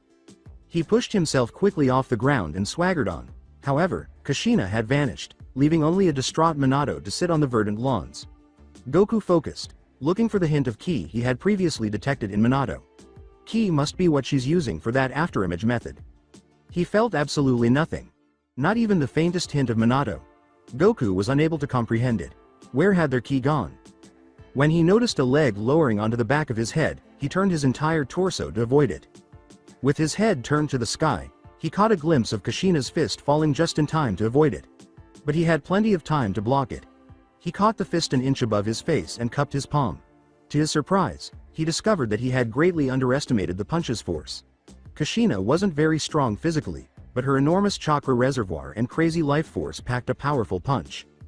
He felt as though he was punching himself when his hand was thrust back into his face. Goku said in his mind, "Ow, that hurts." He decided to give her more serious consideration. He tightened his hold on her fist, grabbed her shoulder with his free hand, and leaned back to give her a German suplex, smashing her head into the floor. To make sure she didn't have any tricks up her sleeve, he maintained the position for a few more seconds than was required. He straightened slowly, letting her body drop. Just where she was, she fell in an unconscious heap. He let his guard down when he noticed that she was not moving and that Minato was still seated. Only a bit. Then he noticed the glint. Oh, what a waste. Two hands gripped his feet firmly as the ground beneath him collapsed. The ground trembled, and the arm attached body pulled away from the ground while holding Goku's feet in place. Kushina pushed off her hold and rose, gaining further momentum. She pushed her head and forehead protector straight into Goku's stomach while flexing her powerful thigh muscles. The Uzumaki Jinchuriki kneed him in the groin as he rolled over in agony. In shinobi combat, no quarter was given, and this time, it would not be. As Goku collapsed to the ground, clutching his privates like a teenager once more, his eyes slid back into his head. The redhead stood in front, knees still up, grinning as if it made her laugh to slap men in the nuts. "You see how much you have to learn, you cocky little runt?" she asked. It most likely does for this devil as well. Dystopia. A state in which the prospect of life is unsettling, even unwelcome. In some circumstances in a human's life, death was preferable. You accept it when life takes a turn you don't want it to. After all, both success and failure are a part of life. Humans would learn to coexist with one as it followed the other. As always, there is, of course, one exception, one anomaly. Dragon Balls. In an attempt to shift the odds in their favor, they would pursue the piece of 7 despite their weakness and diminutive size. Because each of these pathetic spheres possessed a unique talent. When they were gathered together, the human was able to ask the eternal dragon for his one true wish, and it would be fulfilled, of course. No more restrictions. It really was that easy. It's already started. Goku gave the food his third enormous burp. Sitting to his left, Minato appeared prepared to discard his ramen bowl. The only person still excited about this crazy kid's eating habits was Ichiraku, who asked, "Another bowl, kid?" To be entirely honest, Goku and the young entrepreneur who had opened a ramen shop after a drunken wager were not at all intimidated because the Hokage had personally agreed to cover the little boy's food costs. "Yes, please." There was a collective sigh from the entire line waiting to be served. They didn't have a good day, coming right up. Minato and his new pupil got up and turned into the street after the hideous face. Stuffing was finished. Goku merely nodded. "So, tomorrow, we'll be going over the more advanced taijutsu moves," he said. He was too stuffed to talk. Minato paused for effect before saying, "Also." The effect was ruined by his face's flush. "Kushina said she will now overlook your training along with me," he continued. A chilly perspiration appeared on the youthful Saiyan's face. Was that what the red-haired devil said? Overlooked? As well. She whopped my ass and pretty much controlled Minato. Oh no, Shenron. Surely there must be a cost, doesn't it? When he thought of the taboo name, he waited for the typical shudder that comes to mind. One did not exist. Well, his influence on my subconscious seems to be waning already. Perhaps I am finally free of him. The wrong words. The evening sky darkened suddenly. Minato noticed while everyone else on the street seemed to be going about their daily lives. Goku searched the area for the sudden shadow's origin. He looked straight up and saw nothing blocking any light. Oh. My god. The sky was whirling, as if a massive ladle were stirring it. After a while, the tiny lightning strikes appeared to be defining a shape in the clouds, although initially they appeared to be random. A shape that was familiar. All I had to do was entice fate. The fucking necessity too. The green dragon's body was nearly completely covered in flashes of lightning as they became more intense. His worst fears emerged into the darkened twilight as the constant light grew brighter. There, in all his emerald splendor, the dragon hovered. Its crimson eyes glowed with what could only be described as anger. In a furnace, they smoldered like coals, and they appeared intent on him.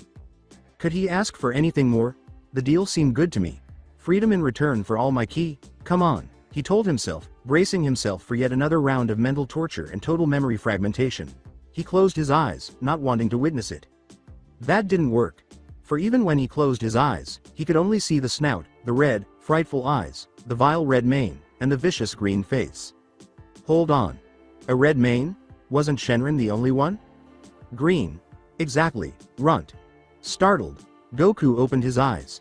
The face of the second most dreaded individual on his list had taken the place of Shenron's reptilian persona.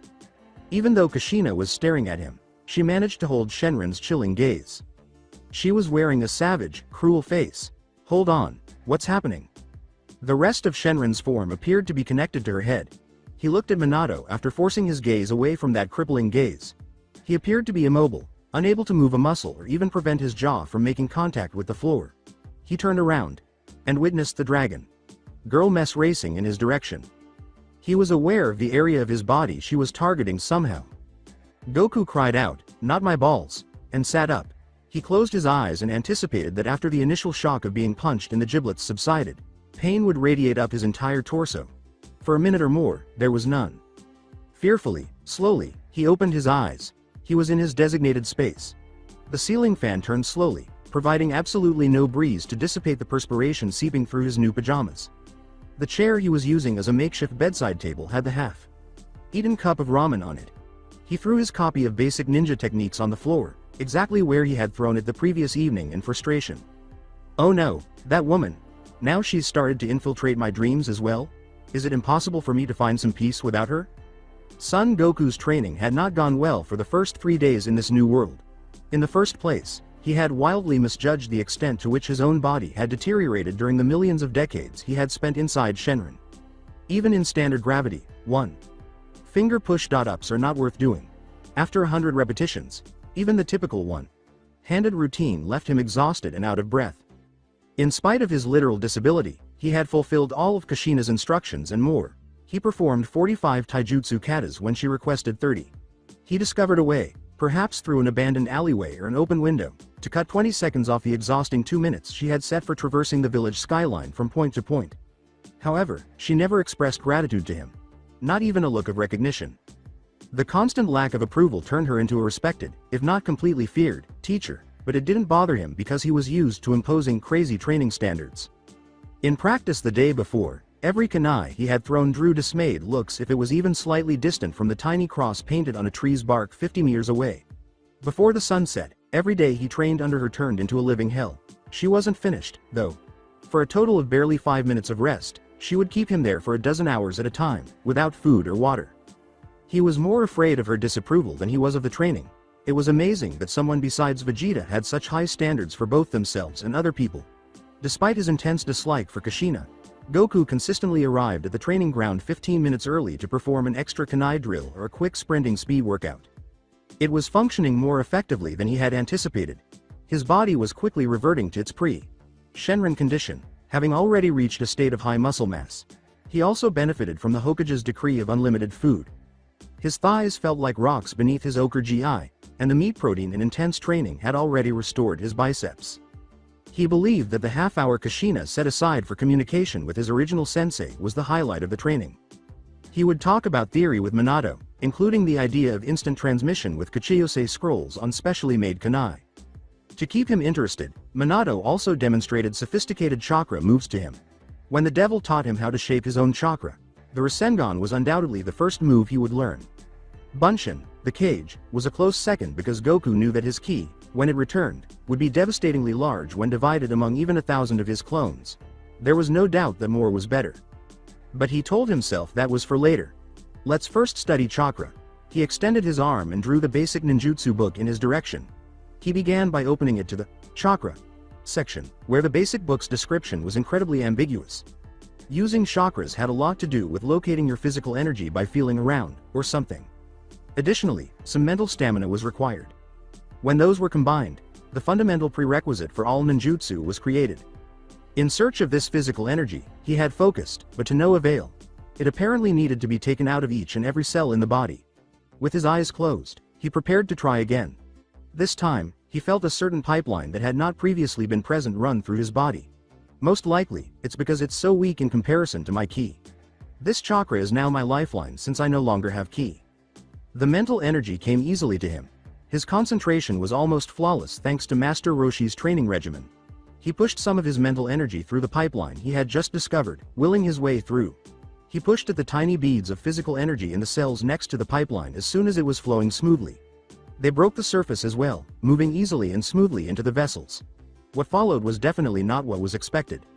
When they came together, Goku exuded ki and experienced a pressure he had never experienced before.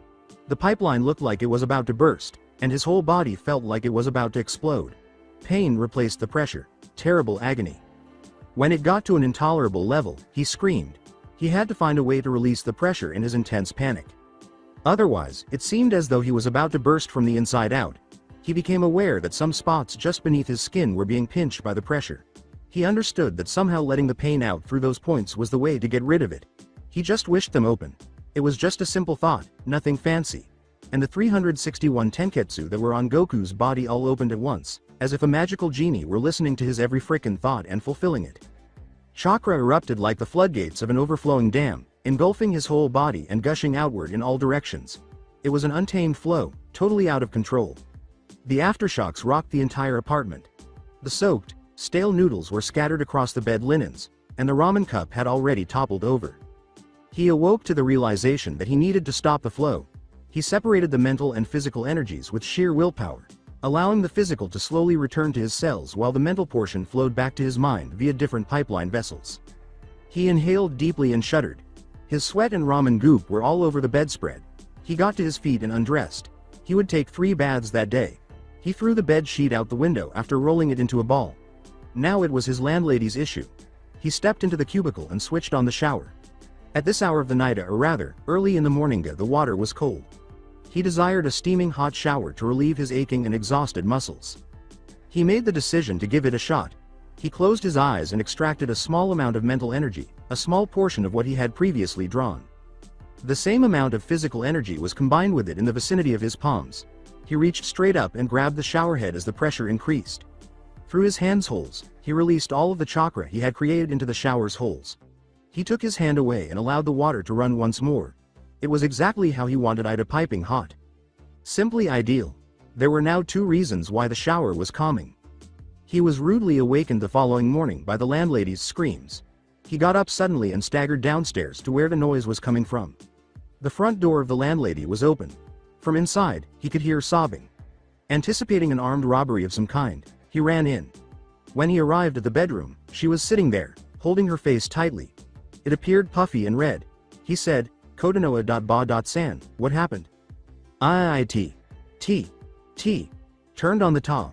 Ta.tap to W. Wash my face, she said, amidst sobs, and the water was scalding. So hot, I burned my face and my palms. Goku swallowed. That small quantity of chakra turned out to be more than that. I will find the rascal who heated up the water supply to boiling, and won't rest till I throw a bucket of his own water onto his face. She was visibly furious at this point. Goku quickly added, "Don't do that, Kodonoha.ba.san, I'm sure he suffered as a result as well. I highly doubt it was a prank." He grabbed the ointment for his skin from the dressing table. Taking the landlady's palms in his hands, he rubbed the oily substance as gently as possible into them. Kodonoha grinned tiredly. Still, it was a sincere smile. Her new tenant was a big hit with her, she continued, ignoring her new tenants now. Calm expression, "Why can't those other whippersnappers be like you, Sun.kun? You've only been here 3 days, and you've done more to help me than all the others combined over the last year," she said. Goku let out a sigh of relief. "I'm off the hook, at least. I'll never be suspected by her." He glanced at the clock on the wall. Holy crap. It was already 5:30. He didn't even wait for a response before saying, "Sorry, Ba.san, but I have to rush." Leaping up the stairs, he hurriedly put on his fighting GI before leaping out of the window and making his way to the next rooftop. As they set up their various shops and prepared for the day's activities, there was no time to stroll around the village and take in the sounds of people at work today. He arrived at the training ground at least 5 minutes early, using his recently acquired parkour/road running technique. He was horrified to see Kushina already there. She exclaimed, "You're late," as he cleverly skidded to a stop in front of her. He angrily retorted, "That's not fair. I'm early, 5 minutes early." With a tone of contempt, she uttered, "A good shinobi would have been here a half-hour earlier." Goku just sulkily gazed at his shoes. He was not going to prevail in this argument. She looked directly at him and met his gaze. "Anyway," she added, "I brought someone here with me. She is my friend, and she really wanted to see this new kid I'm training. Yes, you. In case you were too stupid to realize already." She gestured to her left. "There she is." Goku traced her finger. His heart stopped when he saw that person. The street girl was the one. Goku's face turned scarlet. Because of her distinctive scent, he had always called her Jasmine in his fantasies. In his dreams, she would always prefer to be called that. Even now, she could still smell the aroma of freshly picked jasmine blossoms, which was both seductive and reassuring. She wore a simple yet elegant blue dress and sat with her legs crossed. The left breast was embroidered with a red and white fan. He became even more flushed. His glance at her breast was unintentional. Old man Roshi was a big fan of them, wasn't he? He tasted mud in his mouth and quickly forgot all of this. He yelled, "Yah!" as he saw Kushina shove a mouthful of mossy dirt down his throat. "Fortunately, I haven't eaten breakfast." Everything would have been revealed quickly. He swiftly pushed Kushina's foul smelling hand away from his face, then he coughed up all the mud and hacked it out. It took a long time. He wiped the sick taste from his taste buds with his tongue. At least it would be a few days before he could taste anything. He yelled at his evil teacher, "Why the hell did you do that? You're lucky I didn't choke you to death with it." Tt Ebane, it was there. When she was angry or excited, she used the sentence closer. You never knew, but Goku didn't see why she should be excited. Perhaps Kushina had a fetish for using fresh clayey soil to strangle children. "Anyway," she said, "are you going to stare all day, or are you going to disappoint me in some other way? All over again, runt." She's already gone and done it. Goku was now furious. The annoyance of his frail body, the strange dreams, the restless nights, and the fact that a girl young enough to be his granddaughter called him runt, all came out at once. He concentrated, pulling the mental energy into the pipeline of the chakras. He added the necessary physical effort and once more focused on his palm. He had observed the delicate chakra movements Minato made in order to create the Rasengan. He just did it out of instinct. Add another perpendicular circle here, a rotation here, and the opposite direction over here. Kushina's eyes were popping when he looked up. "Red Devil, look at this." At last, astonished. He recalled who had arrived to observe. He blushed violently and did his best to maintain a composed, unattached expression, as if producing a rosin. Whatever were insignificant. "Stop. Ya. Fool." Goku turned to face Kushina again. In fact, she appeared anxious. "What took place? Why do you look so frightened, fearful of my increasing power?" He glanced at his hand below, and noticed that over his bleeding palm, a huge replica of Minato's attack was hovering. "What's going on? Minato's is smaller but equally powerful. How does he manage to make it so tiny? What's causing my palm to bleed?" Everything suddenly went to hell. The ball abruptly became uncontrollable, with the chakra rotation simultaneously unraveling and entangling. With increasing horror, Goku realized that this was about to blow up. "No, I refuse to be weak in her presence. This is the only thing that has impressed her out of everything I've done in the past 3 days. The gorgeous girl is also present." I'll have to put in more effort to make up for that kind of first impression if I fail in front of her. He also extended his right hand and sent the same amount of chakra into it. He also added the same random rotations to it, pushing his mind to its breaking point. Horrible. His right hand also began to leak blood, causing a new wave of pain. To this one, he had added equal but opposite rotations. As a result, he now held two enormous mirrored Rasengans in each hand, and if he didn't move quickly, they would destroy more than his hands. Resuming his familiar stance, he raised his right hand and brought it to his left side. He waited until the rotations synchronized, allowing the two balls of chakra to mix. The two Rasengan's opposing motions combined to form a highly efficient gear-like system. It created a common chakra current that pushed forward on the tips of his fingers by pumping the chakra from between the two balls' intersection. He waited while mentally tallying, ka, me, ha, me. Kushina now appeared utterly terrified. His ideal woman watched in fascination as this 13-year-old performed not one, but two instances of a Jonin-level technique. Goku gathered strength and fueled his confidence with that look, and it struck him like a flash. He started to get ideas about how to use and control chakras, as well as the various ways he could execute the sophisticated jutsus Minato had demonstrated to him. To his delight and surprise, he also discovered that the majority of seal formations were essentially pointless in many techniques. Please, Dend, I'm a complete genius. Fucking God's mom. Kushina watched as the child's hands released the bluish white beam, destroying the trees 100 meters or more away from the clearing. He kept up the assault for at least 3 more seconds before lowering his arms. Kushina's retinas appeared to be burned with the image of the beam destroying the foliage while glowing brightly. After 3 damn days of berating the child, he produces that? Is he some sort of monster? She glanced at the panting figure of Goku. His entire body was encircled by chakra, and Tenketsu's released the excess flow everywhere to lessen its damaging impact. He is acting out of instinct rather than experience. Goku was only partially incorrect because he had a ton of prior experience, but the substance that provided energy was different in this case. Minato was running over, she saw. Since it was 7 in the morning, it was time for the formal training to start. Minato was careful not to arrive late or early. Perfect to the last millisecond, he arrived here at 7. He had frequently served as an alarm for Kushina's Chunin written exams. But in this case, it meant that he had missed the day's main event. He approached Kushina at a slower pace. Minato looked around and asked, "What happened here? Why do you look shocked, Kushina?" I greeted Kushina's friend who was seated on the rocky outcrop. "How are you doing, Makoto?" Kushina saw Goku's lips curl into a cunning smile as his ears perked up. Whoa. What's the deal with him looking so eerie? I'll find out, though. I'm fine, Minato-san, the Uchiha interrupted. I just came here to see how Kushina's new student's training is going on. Minato gave his girlfriend a sour look and said, wait. Kushina's new student? He's my student, actually. When she glanced at Goku out of the corner of her eye, she said, he seems more at ease with her than with you, Minato-san, if I may say so, and Kushina saw the boy achieve nirvana right then. Never mind that, Minato said with a resigned expression. What just happened? Kushina swallowed. Inhaled deeply. Our boy just skipped over a few steps in his training. Goku flinched. She even gave the impression that I had done something really bad. Kushina's face was as red as her hair. Now that that little scare is over, what in the world is wrong with you, you little runt? She asked. BBB but. Came Goku's whine. She paused purposefully and shot Minato a scornful look. Are you crazy? Trying such an advanced technique at your level? You don't even have a level yet. I'm not even going to ask who taught you all this chakra nonsense so early in your training, she said.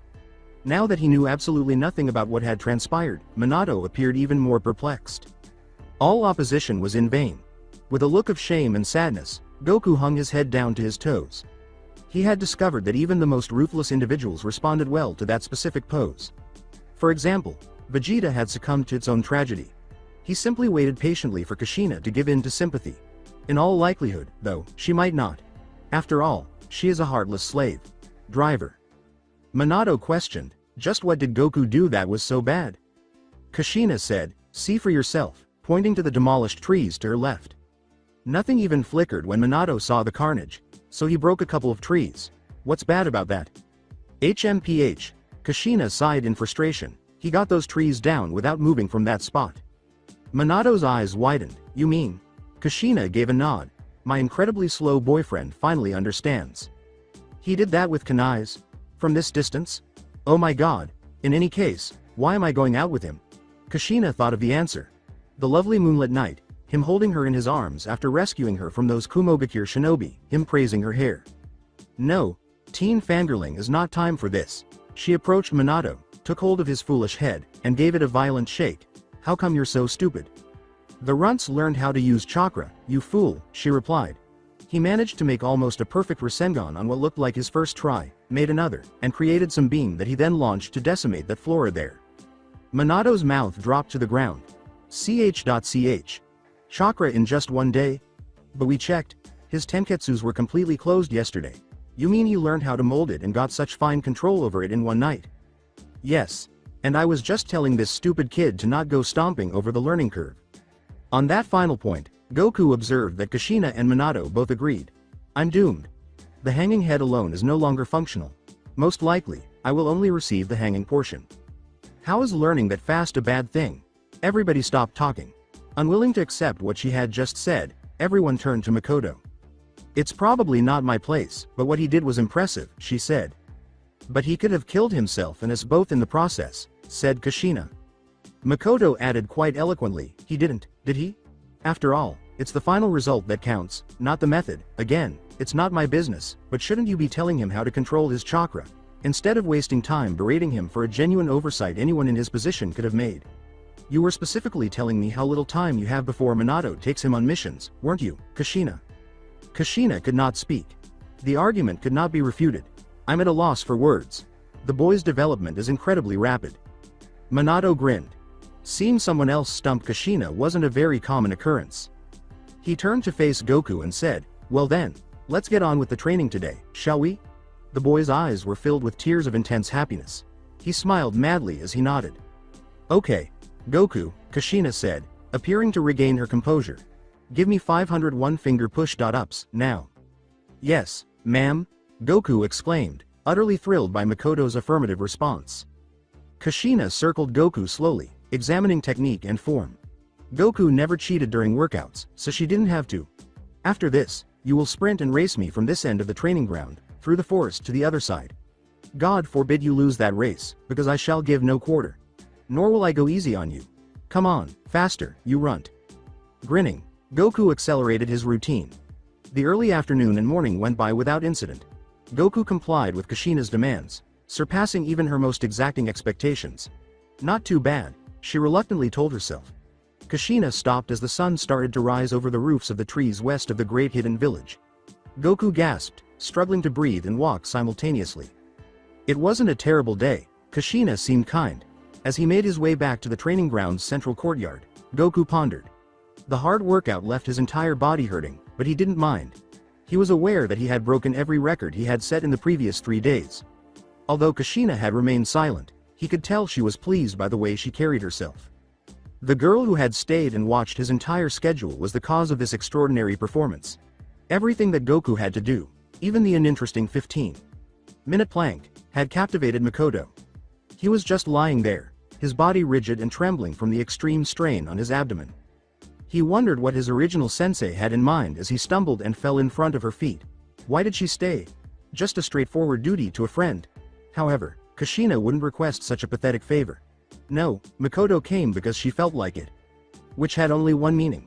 She desired to speak with him. All wandering thoughts were chased away by his intense blush. It was still light outside, he noticed. The training for today had ended pretty early. Kushina didn't let Goku sleep until long after the sun had set. What does this signify? Kushina approached from behind, joining their student and her yellow-haired lover. Well, after careful consideration, she replied, and a little prodding from that persistent friend of mine, I shall agree to you getting a whole 2-hour lesson from Minato today. Goku's eyes gleamed with joy. Use that time well, for tomorrow I shall expect you to at least use 10 different chakra moves. The cane thingy you just did doesn't count. Get it? Kushina grinned. Well then, I'd better get going. I have my own work to take care of. I can't be here feeding you all day. Goku saw her walk away. She's not so horrible. I understand Minato's fondness for her. He leapt to his feet and turned to face the Jonin, his fatigue gone. Come on, teach me. Minato was also thrilled. All right, stand with me, she said. For him as well, This was a first. For a long time, Uchiha Mikoto had been depressed. Most of the time, being a Uchiha under a Senju taught Hokage was difficult. Tensions between the Uchiha and the other villagers remained unresolved despite Sarutobi Hiruzen's claims of objectivity. A whole section of the village had been set aside for them, and they had, graciously, been given their own enclosure to live in. However, any fool could see that this was a ruse to keep the clan isolated from everyone else. Now, even the elders didn't care, distrusting nearly everyone else and favoring their own clan above all others. Even though Konohagakure's great warriors were highly skilled in battle on their own, it was painful that none of them were from the Uchihas. With Tsunade being the Shodai's granddaughter and all, the Senju were somehow connected to the three Sannin of legend. This hostility had not yet reached a boiling point. No, it was safe to assume that decades would pass before this discontent erupted. Nevertheless, despite the Sandame's efforts to improve relations with the Uchiha, his alleged right-hand man Danzo's disruptive influence was still creating a rift and ruining all of his contemporaries' attempts to please those responsible for this massive misunderstanding. As Mikoto had noted, this had a profound effect on the present generation. Using techniques of suggestion, her mother would gently attempt to force her to play with only other Uchiha girls. Such statements would not seem suspicious at all, but Mikoto had discovered the games her parents were attempting to play after closely observing them. Why don't you stay here and play with Shisaki today? It's a long way to the main park, and it's sunny out. She could sometimes see it in people's eyes, close friends eventually drifting apart as mistrust grew over time.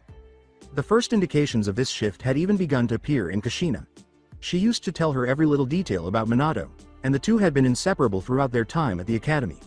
Kushina would schedule time to visit and simply chat and enjoy each other's company even before they began dating. However, it did happen this time. The day after he arrived, Kushina neglected to inform her about the child. At the time, it appeared harmless, but it was a first. She only told her yesterday, and she didn't seem embarrassed enough to admit that she had omitted such a significant event from their conversation. She hadn't anticipated it happening to her. She had assumed it was not Kushina. However, she had to accept reality. Kushina's invitation to observe the child's training also appeared compelled, as if it were an overcompensation. Excellent, Kushina. Therefore, she had arrived on time for this farce, which would not alter anything. She had experienced a pleasant surprise. Both of his teachers respected and trusted this boy, who was literally an alien. Her biggest surprise, though, was that despite his typical 13-year-old appearance, which included rippling muscles, he possessed an innate maturity and insight that only comes with age and experience. During those lengthy training sessions, he talked to her during each exercise. With genuine interest, he inquired about her life and family. Nowadays, it seemed pointless to talk to anyone in the village because everyone was so obnoxious and formal. However, Goku appeared unique, as he was. He was most likely the only one who was unaware of the Uchiha and the social exclusion. He addressed her as though she were just another regular persona and a pretty unique one at that. Even though he could hardly hear her over the pounding in his brain as he performed another of those intricate katas Kushina was teaching him, he cared about every little thing she said to him. She was interested in learning more about him. This was an entirely new beginning. Prejudices did not stop Goku. She was going to take advantage of the fact that he was free. "Hey, Goku," was her exclamation. He paused in the middle of his sentence and turned to look. Why? Yes, Mikoto-san? Do you mind if I join you for dinner today? Goku had an overripe tomato of a face. Oh, of circus course. She said, all right then, after your training, then? Goku gave a fierce nod. His head felt like it was about to drop from his neck. This training session was going to be very serious. This child is turning into a real troublemaker. Danzo Shimura was not pleased. The boy had not only arrived unexpectedly, but he had also managed to persuade Hiruzen to relax the most stringent regulations of those established by the Shodai himself. The background checks come first. Every refugee or whatever the boy was had to undergo an extremely rigorous background investigation to rule out involvement in any conspiracy, assassination attempt, or espionage. Had Hiruzen believed the boy and even offered to allow him to share his story whenever it was convenient for him? Very unconventional. The second was that he was placed in the 3-man cell of Genin. 3-man cells were the perfect idea. 3 was not too big to be cumbersome and unmanageable, but it was big enough to repel the majority of attacks. The child was liked by Minato, who would undoubtedly give him preference over the others. And now he was getting to know the Uchiha, as if these weren't enough. Danzo had no affection whatsoever for that clan of traitors. They were useful, to be sure, but only as weapons that used living, breathing Sharingans. This child was also displaying a lot of promise. What if he managed to improve ties between the village and the Uchihas? That would be a huge catastrophe.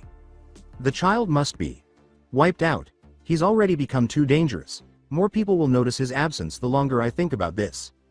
Tonight, it must be done. The timing was ideal because the boy and the Uchiha girl were having dinner together.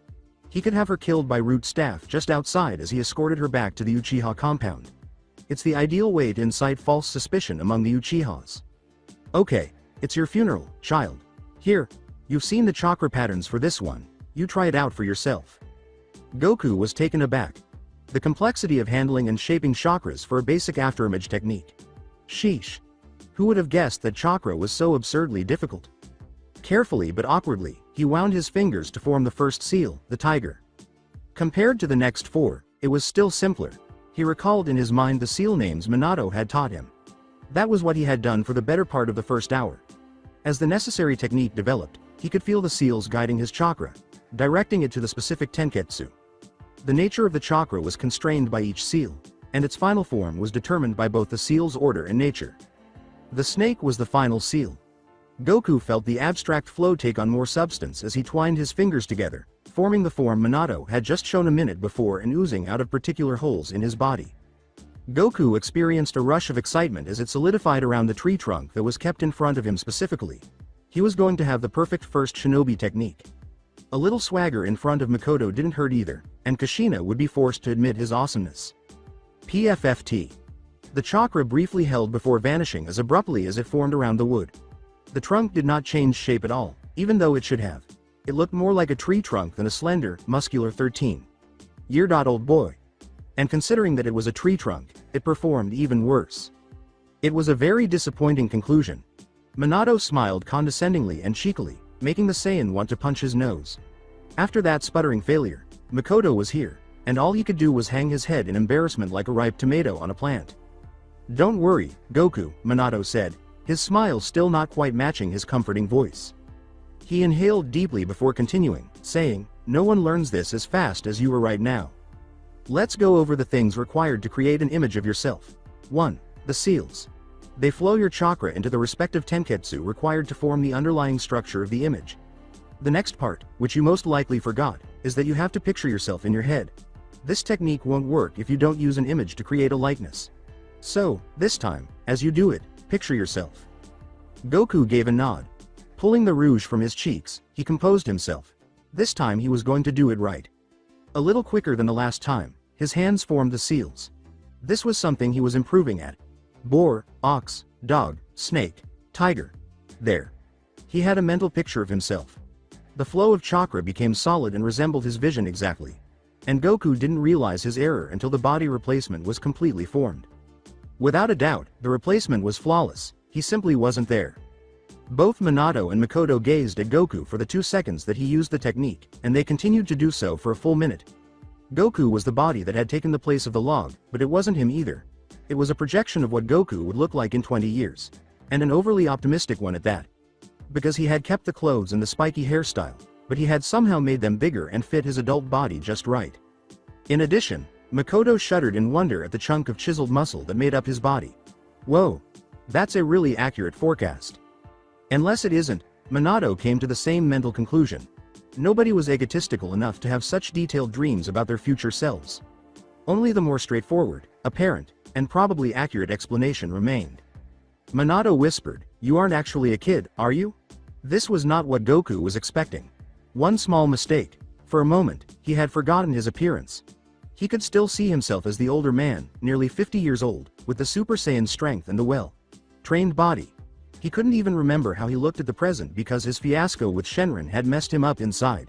He was going to regret the error for the next few hours, even though it wasn't exactly his fault. He did not recoil in the face of their torrent of inquiries. Claiming innocence, he braved all the espionage accusations.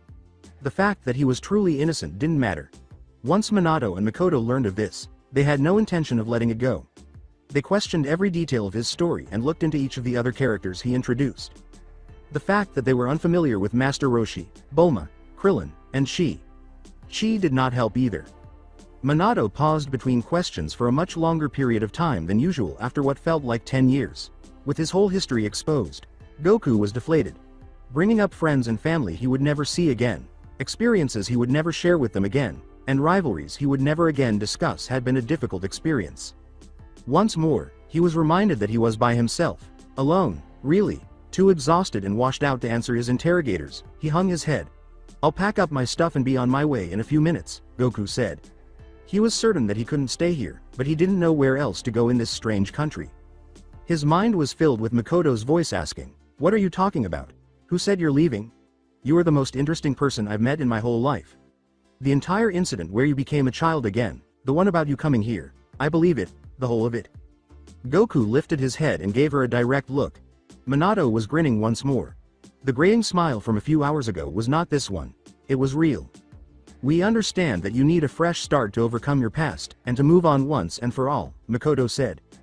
Goku took note of the brief pause and said, "And this just means we're going to train you and treat you just like a Konoha shinobi, just like us. So, stop crying, get up, and have that dinner with me, like you promised." With a start, Goku lifted his hand to his face. He was in tears. "For me, that's a first." He wiped away his tears and got to his feet. This evening, the stars appeared to be shining a bit brighter. For the day, Ichiraku's was closed. It was, in fact, closing. The owner's most lucrative client arrived just as he was ready to close.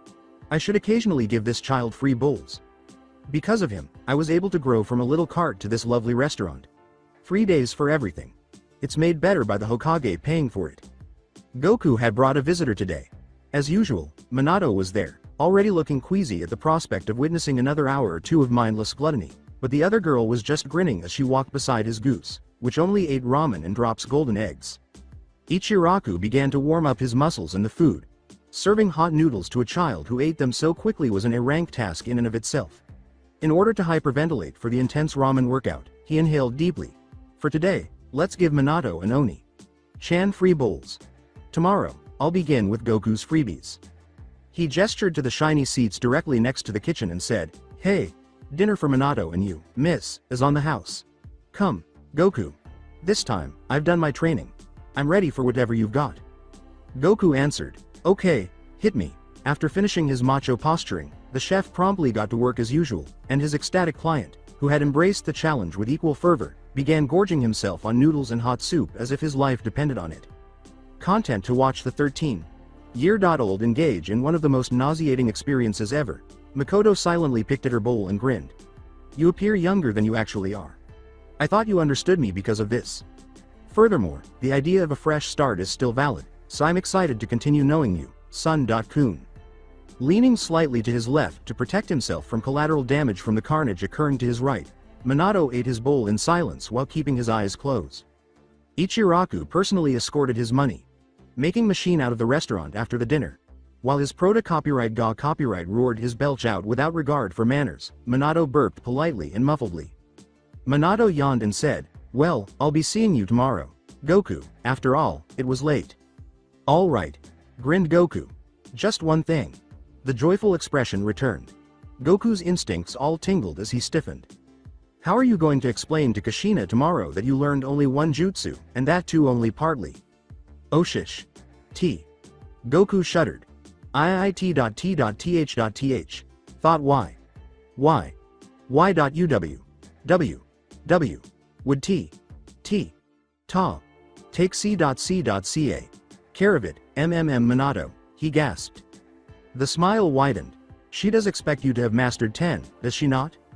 Well. Why you did interrogate M.me, so is .is. Isn't it why? Yo. Your F. Fault. I'm not telling her about the interrogation. Your story will be our secret from everyone else. Until you want to reveal it, that is." Goku was at a loss. He didn't want his story to be widely known so quickly, on the one hand. The she-devil, on the other hand, stood with her terrifying grimace and her torture that could end her life. Goku was unable to speak clearly. "PPP please H. Help M.me, MMMI. Minato," he said. Minato laughed. All right, she said. "I'm just teasing. I'll tell her it's my fault." Based on his apprehensive smile, he also didn't seem very at ease. Minato blurted out, "Anyway, big day tomorrow. See ya," and hurried home. As Ichiraku truly shut down for the evening, Goku and Mikoto stood in the last of the light. With an expressionless face, Mikoto said, "So, you want to walk me home?" Goku was red. He turned away to cover his blazing face and said, "Yes, Mikoto-san, of course, it was taking place. It was undoubtedly taking place. He had succeeded. What came next? He might try to hold her hand tomorrow." Indeed. Right. Because in both of these desolate anime, holding hands is the height of romance. You have no idea how difficult it is to incorporate pairings into a couple of such juvenile pieces of. Muffled thuds again. We regret any inconvenience this has caused. The author is going to be subdued shortly.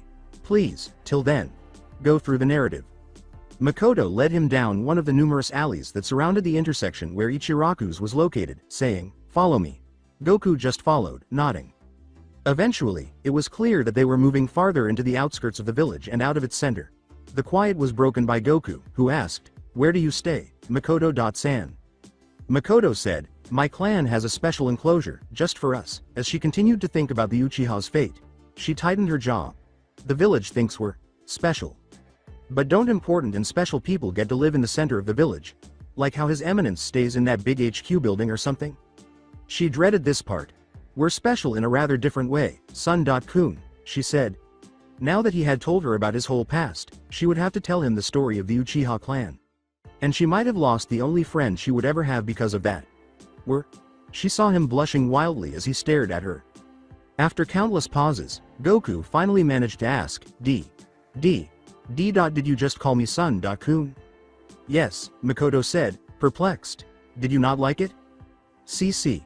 Could you call me that again, please?" Mikoto was totally disoriented. "What do you mean, Sun-kun?" His eyes gleamed with renewed joy. He just gave a crazy smile and shook his head. Goku paused for effect before addressing her directly. "Nothing's wrong, Mikoto-san, it's just that. No one's called me that in a long time," he said. He went on, Could I call you Mikoto?" Then Mikoto laughed softly. Once more, it was there. "Of course you can, Sun-kun." His eyes have the same gleam. Goku's expression brightened and he grinned broadly.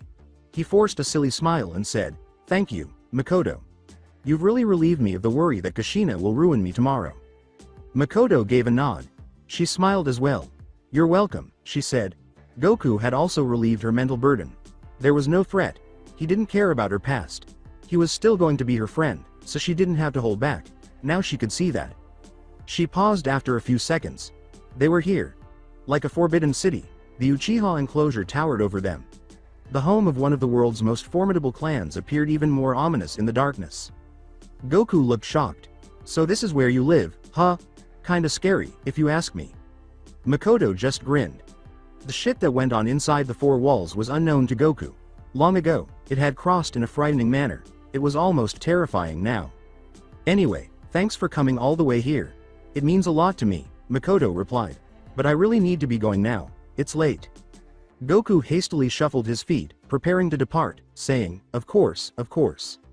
To the gate, Mikoto skipped. "See you tomorrow." She was planning to share her story with him the following day. Everything. She was confident in his friendship. Sun-kun didn't appear to base his judgment on someone's ancestry. Goku inquired, pleasantly surprised, "You're coming to the training ground tomorrow as well?" She exclaimed, "I wouldn't miss it for the world," before vanishing into the compound. For a brief moment, Goku stayed, contentedly recalling the day. It was all fantastic. He was so happy at the time that not even unicorns would be able to compare. He walked back to his apartment after turning. He heard a small rustle as he flexed his thighs to begin his parkour routine. The cautiously cushioned step was revealed by an inconveniently placed small dried twig. Normally, the thick rubber soles of the sandals that all Konoha shinobi, including roots, wore would have muffled the noise into the background. Typically, if it weren't for a slight tailwind that brought it to the Saiyan's ears, not even the best of the Jonins in Konohagakure or even Goku would have heard this tiny crack. He turned instantly, pushing aside the dull black blade that threatened to cut his carotid artery with his forearm. He reached out to seize the offending arm, but it was gone. Another blade approached him from behind in an unfathomably short period of time. He allowed the second blade to pass harmlessly above him while bending just as quickly. He was aware that the assassin would not be able to drag it down before he had a chance to slow down the blade because of the momentum of the move.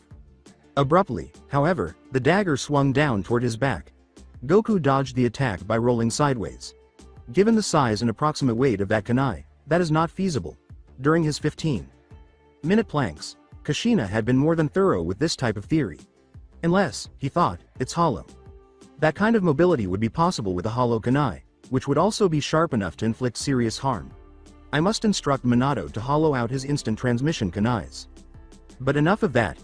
At least 2 assassins were on him, and he needed to get away to a place where he could fight them in safety. He dashed forward, blocking the volley of kunai strikes with his forearms while determining the quickest route to the closest playground.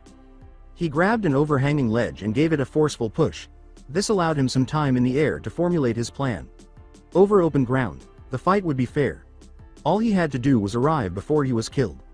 His opponents benefited from the buildings. They could conceal themselves in any of these countless nooks and crannies and launch an unexpected attack. He moved in a zigzag pattern through balconies and windows until he got to the terrace level. He launched himself into a full-fledged sprint, outpacing the assassins and arriving at the main village playground 100 meters ahead of them. He turned and winced as he skidded on the loose sand. Physically, Kushina was exhausted from his training. The rigorous exercises had left his entire body hurting, and the chakra molding had not been easy either. He couldn't engage in a protracted battle with these guys. It had to be clinical and brief. He made the decision to win this thing by using his chakra. There was only one thing he had plenty of. Before the assassins arrived at the playground, Goku counted 3. At least one is therefore hiding in the shadows. They wore sleeveless jerkins underneath their regular armor. They were all wearing masks that depicted different animal faces, and in their hands were those hollow black blades. All of this was typical Anbu attire. The clothing would have been familiar to any typical Konohagakure shinobi. At that point, they would have probably knelt down and pleaded for mercy. Shimura Danzo led the village's secret forces division, known as the Root, which was renowned for its fierce assassinations and strong yet deft coordination. Once a target was identified, they were known to execute it without fail.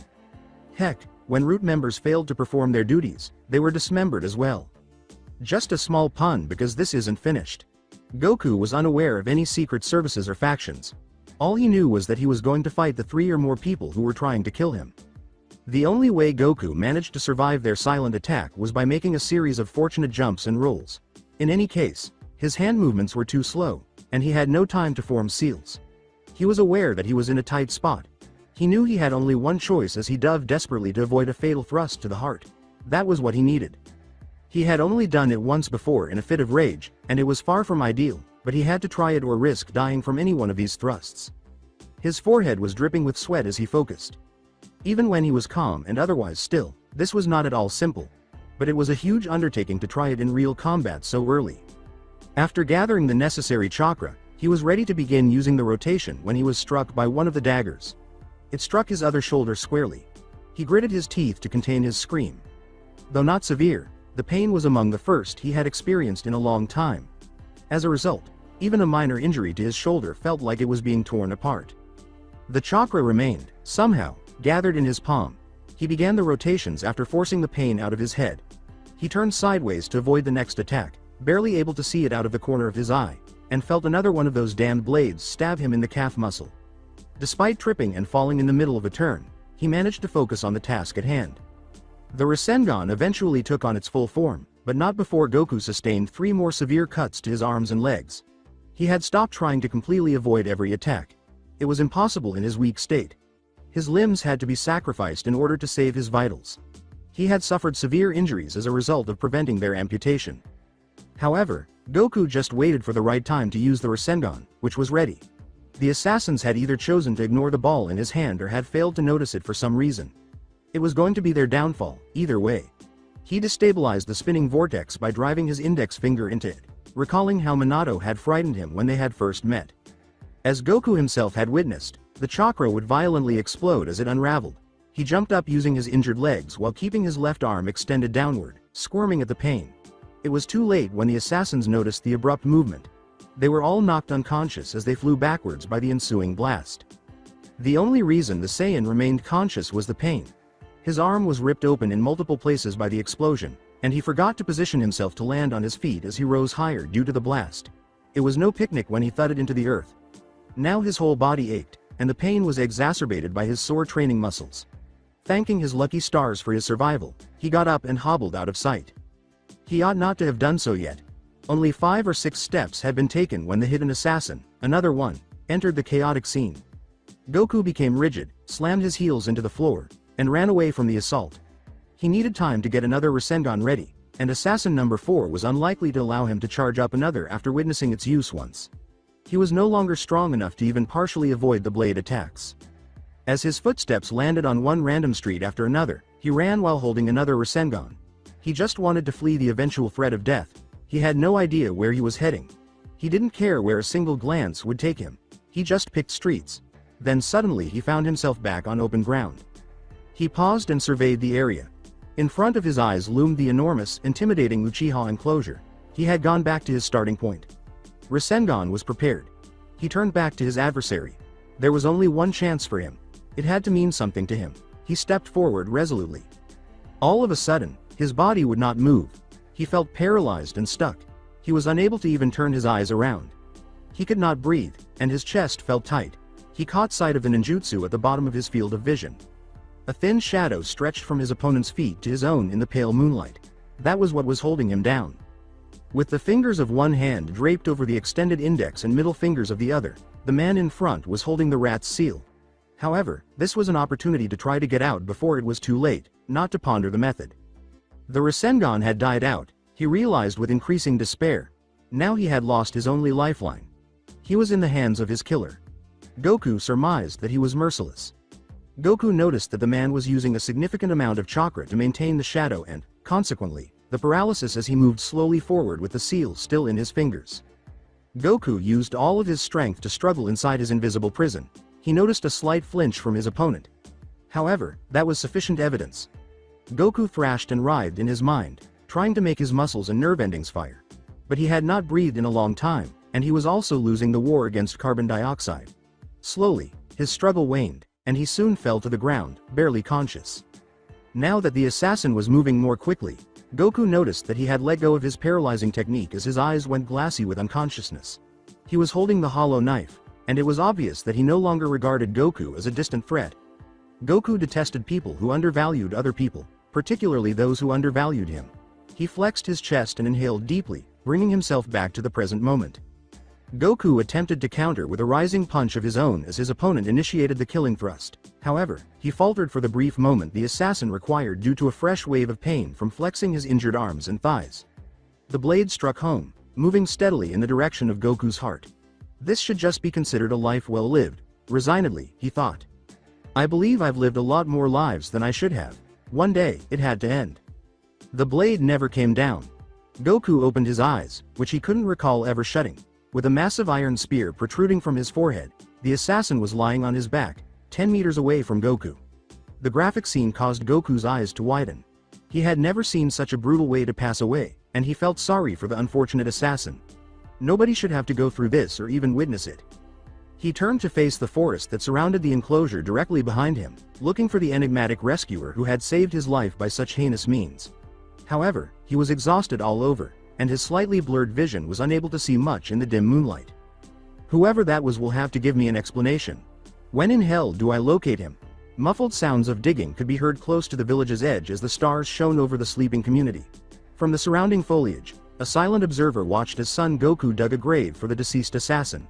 The village of Leaf was appropriately named. There were plenty of hiding places for it among the broad, leaved, lush green trees that dotted the entire settlement. In the moonlight, the spectators' eyes shone brightly. Periodically, a forked tongue darted out from beneath them to taste the scents in the air and sense his surroundings. This time, it only informed him that there was no danger in the area, which he was already aware of. Because the only evil element in the area this evening had been eliminated by the spectator. Turned. Savior. As the boy dug deeper, he kept looking out over the cemetery. As he threw out fresh soil from beneath the ground, he could see the tiny aches he caused with each heave. An intriguing example. The observer pondered. Really fascinating, in fact. Only strong, macabre, or completely insane subjects piqued Orochimaru's interest. On the other hand, this child was completely unfit. In fact, he gave off a kind and compassionate vibe, and he was even going so far as to honorably carry out the final rites of a man who had been attempting suicide only moments before. Orochimaru would avoid him at all costs because he was the kind of vile little cloying shit. However, there was a taste of unadulterated strength in that small, obnoxious boy's aroma, a power that no one in this naive village could ever fathom. In some way, it felt exhausted. Even Orochimaru could only speculate about the force's actual potential because it was unknown. However, it appeared to be years before it returned, so Orochimaru made the decision to closely watch this child until his power manifested. He had to make sure he didn't miss this potential chance. The potential for development of this newcomer was far greater than even the Uchiha's impressive visual skills. He observed the boy filling his grave and carefully lowering the body into it. He fell to his knees and grimaced away his pain, patting the clay covering his fallen foe. He folded his hands together and prayed in silence, perhaps for the assassin's soul. He looked carefully as he rose slowly and limped back to the apartment the Hokage had given him. "Oh, how perfectly this has just started. I'm so excited to watch what you develop into.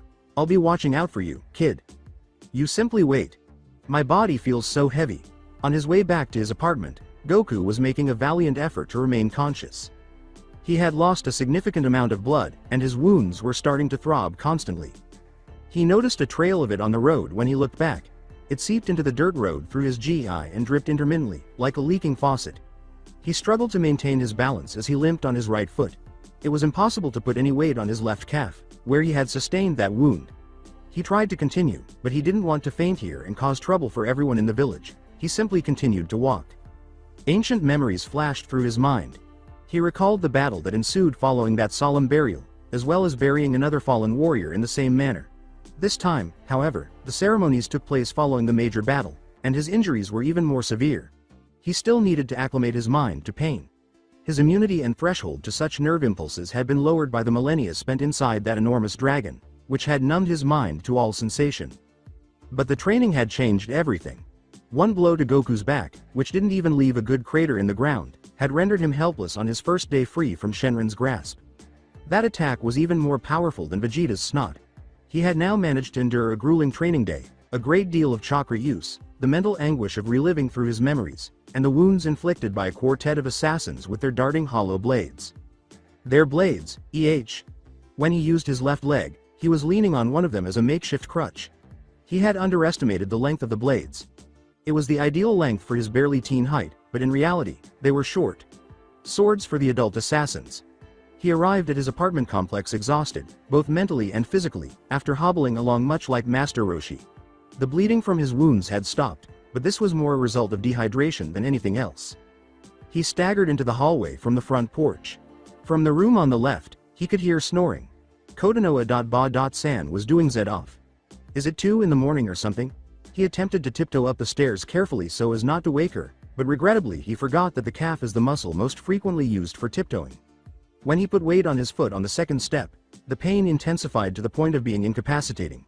He attempted to eliminate the cause of his pain by driving the sword down onto the stair. Crack. The stair's wood was splintered when the sheath's end drove right through it. Goku had underestimated his strength in pain. It sounded like a shot from a pistol. Cranking his neck back to check if the old landlady had woken up, Goku flinched. Nothing. From the darkness below came only the usual snoring, like 2 sheets of sandpaper rubbing against one another. He took the sword from the splintered wood and used it to climb, carefully setting it on each subsequent step. He returned to his room and used the gauze from the first aid kit that Kushina had judiciously given him to bandage his wounds. I guess this is one of the few times I'm expressing my gratitude to her. When he was finished, he collapsed like a dead fish on his mattress, too exhausted to bother getting dressed or tidying up. But it was hard to get any sleep. Despite his extreme exhaustion, his thoughts continued to trouble him. 9 of those 10 jutsus, actually, were piercing his brain. He was too exhausted to move and too thoughtful to doze off. Beside him was the complete ninja handbook. He raised his uninjured hand to the light and began studying. Minato cannot be held responsible for my obvious error. Let's check. Techniques for body replacement, transformation, and cloning. That's it? Just 3 essential methods? Does Kushina want me to finish the more complex tasks by tomorrow? That devil who drove slaves. He turned to the final few pages. No jutsu from Kaden. Gokyaku, Raiden. Kaminari, Sweden, etc. All of these methods were elemental, and according to the prerequisites, the chakra had to have a nature that was either fire, water, or lightning. Or hold off. What is this? Nature of chakras? Fire, lightning, water? I'm still unaware of this. He began learning the seals by heart so that he could easily apply the nature portion as Kushina instructed him. One sheet dropped out of the book as he was turning the pages and landed on his stomach. Setting the book aside, Goku carefully examined the page. The title read, Secret Ninjutsu. To be learned for tomorrow. A list of jutsus that required no chakra nature to perform was tabulated. It was the first name that Goku read. He stated from the script, Kachiyose no Jutsu. Some kind of summoning. Perhaps we must imagine it since it doesn't specify exactly what is called forth. That's really awesome. I'll just call forth a snack, I know. Right now, some cup ramen would be divine. And the night went by quickly. That night Shimura Danzo was both angry and happy. On the one hand, his 4 root members had failed to kill a simple boy who had no prior ninja experience. An abandoned 13-year-old who had killed a fourth of his minions with a vicious blow to the skull and blown back 3 of them, rendering them incapacitated. It would have been a miracle if the child had not been seriously injured. It wasn't like he hadn't been. No, he was indeed bloodied. And had clearly left their mark everywhere he was fighting. Outside the cemetery, the main village playground, and the Uchiha enclosure. However, he had taken an unexpected action. He had buried his former assassin's body with great respect. Even from the most benevolent of shinobi, that was unprecedented. Nonetheless, a very intriguing piece of evidence against that treacherous clan was provided by the blood trail from the Uchiha compound to the grave. He had now staged the ideal crime by using the blood and the marks left by dragging the body, as well as by adding more footprints that led directly to the enclosure's door. Hiruzen would now have to believe him because he was so narrow-minded. He had evidence that one of the village's peacekeeping forces had been killed by the Uchiha. He might even suggest that they were prepared to go to war openly if he spun it right, giving the impression that it was an outright act of rebellion. He hadn't chopped off the heads of those worthless idiots who couldn't even kill a child because of this. After beating them to within an inch of their lives, he had kindly given them another chance. They had been reminded that such an incident would not be allowed again. Danzo maintained control through fear, which also reduced even whispered criticism of him. He was troubled by only one more thing. Why leave 3 alive while brutally killing the 4th? Was the child having a psychotic episode? Perhaps something to do with repressed anger? No, I don't believe the boy was involved in the death of that cretin. There was outside intervention. Someone fervently desired his survival. The manner of the murder demonstrated the strength and gravity of Goku's enigmatic benefactor. Since Danzo had been put on the defensive, he was powerless to help the child until this unidentified factor was taken into consideration. All right, stranger. I'll obey your wishes and hold back. However, I will be there with your blood on my hands as I go for the child the second you make a mistake. You should be mindful of your back. Kushina was furious. What happened to you? Answer me, she said. Goku stumbled. Slipped, KKK. Where? How? You incompetent idiot. Her ultramarine blue eyes betrayed deep concern. She threatened to permanently cut off the blood supply by holding onto his left arm like a vice. In order to check for infection, she was gently massaging his wounds with her other hand. Minato stood a short distance away, contemplation foreshadowing her face. Makoto stood beside him as well, maintaining a serious expression. That was the thing that embarrassed Goku the most. She was worried about him because of him. That was not a responsible way to act.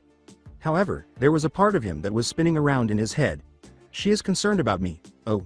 Yes.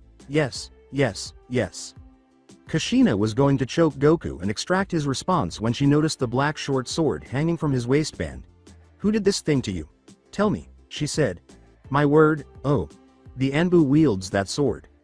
She asked the crucial question while kneeling and looking directly into Goku's eyes. Where did you get that sword? Goku was in a bad spot. That was a bad move, lying about his fight and bringing the sword. Goku stumbled. I'm sorry. After I dropped Makoto off at her house. He was accustomed to Kushina's anger, but he was taken aback by her raised eyebrow when he removed the honorific from Makoto's name. Go on. Makoto gasped. Well, 4 assassins happened to come attack me, Goku said. Minato began to mutter something to himself. After releasing his arm, Kushina seized both of his shoulders with the same smothering hold. Despite the seriousness of the news, her eyes were cool and collected. She looked him in the eye and kept it there. She repeated her question after a few quiet moments. The sword. Where did you get it from? Oh, the assassin guys had them. I took this one from the one who died. I wanted to leave it in his grave, but it looked so useful, and I thought it fit me well, and... Goku started to explain, but Kushina cut him off, saying, cut the crap. You are sure that this is the exact sword you found on your attacker's person? Yes, Kushina, said he, it was his sword. He used it to attack me. Now, can we get back to training? Minato had finally made the decision to speak up and say, we have to go to the Sandane with this. We have to ask about this outrageous attempt on your life. Kushina continued, yes. I'm formally putting your training on hold until we find out who's behind this, to which Makoto nodded. Goku was not taken aback. He had learned that just because the bad guys were beaten up didn't mean that attempts on someone's life were ignored. Here, it wasn't like that. The piece here was not Goku's doing, but rather his eminence. Or was it his honor? Doofus, the Earth's special Z forces aren't present here. I am by no means the supreme lawmaker, and I am nothing in comparison to his excellency. They spun around and took off, running in that messed up manner. Who in the world always runs with their hands behind their fucking back? He had attempted that previously, but after a few stumbling steps, he had collapsed on his face. Goku simply followed and shook his head. They applied the bandages correctly. He was able to move his right arm and legs as though they were non-existent. But the pain was something they left behind. The great evil genius most likely used this as another training exercise. You fiend, Kushina. This had a direct connection to her first teaching him the fundamental field. Soldier drill. Shinobi, as they were known, were Konoha fighters who served in the military, which implied that specific disciplinary guidelines needed to be adhered to. She had also mentioned the idea of 3-man cells in passing. The effective quantity needed to finish practically any kind of mission. As they made their way across the rooftops between headquarters and the training grounds, Goku saw Minato turn right, pause at a stand, alone apartment, and knock on the door. Who is Minato calling upon, this early? Won't the person throw a tantrum right on his face? He asked Kushina as he sped up, gritting his teeth to avoid the sharp pains in his thighs. Kushina just grinned. When she saw Goku gulp, her smile widened even more. I see your bad attitude towards getting up early hasn't still been beaten out yet. Interesting, she said.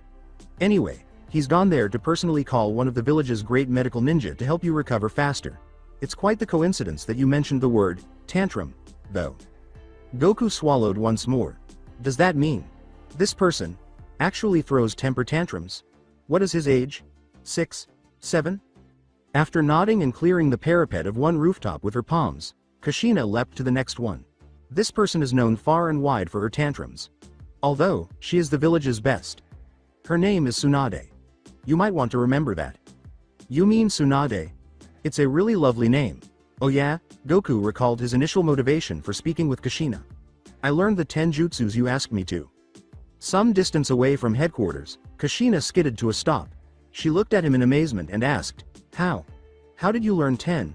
Goku enjoyed the moment as he ran a hand through his hair. I thought there were only 3 basic techniques in the book I gave you, and Minato said he didn't teach you a thing. Any opportunity to witness Kushina becoming agitated was priceless. People are a figure of speech. It's unlikely to have mass. Not unless there's a slim chance. Hey, horrible. Apologizes for the author's persistent use of pathetic jokes and poor puns. They've sedated him. Using a baseball bat. Yeah. I tried out a couple of stuff Minato's been showing me over the last couple of days. Goku grinned sheepishly. As though he was unaware of the extent of his boasting. I got the Rasengan to work, and in my guidebook, someone had hidden a secret page. In her mind, Kushina was already strangling her stupid boyfriend. However, it wouldn't be long before she did it. At the very end, she added a menacing tone to her voice and asked, what was on the page, Goku? It was so menacing, in fact, that Goku swallowed without thinking, even though he finished the task. There were a few techniques on that. Something called summoning, one called shadow clone jutsu. God's mother. Has Minato gone insane?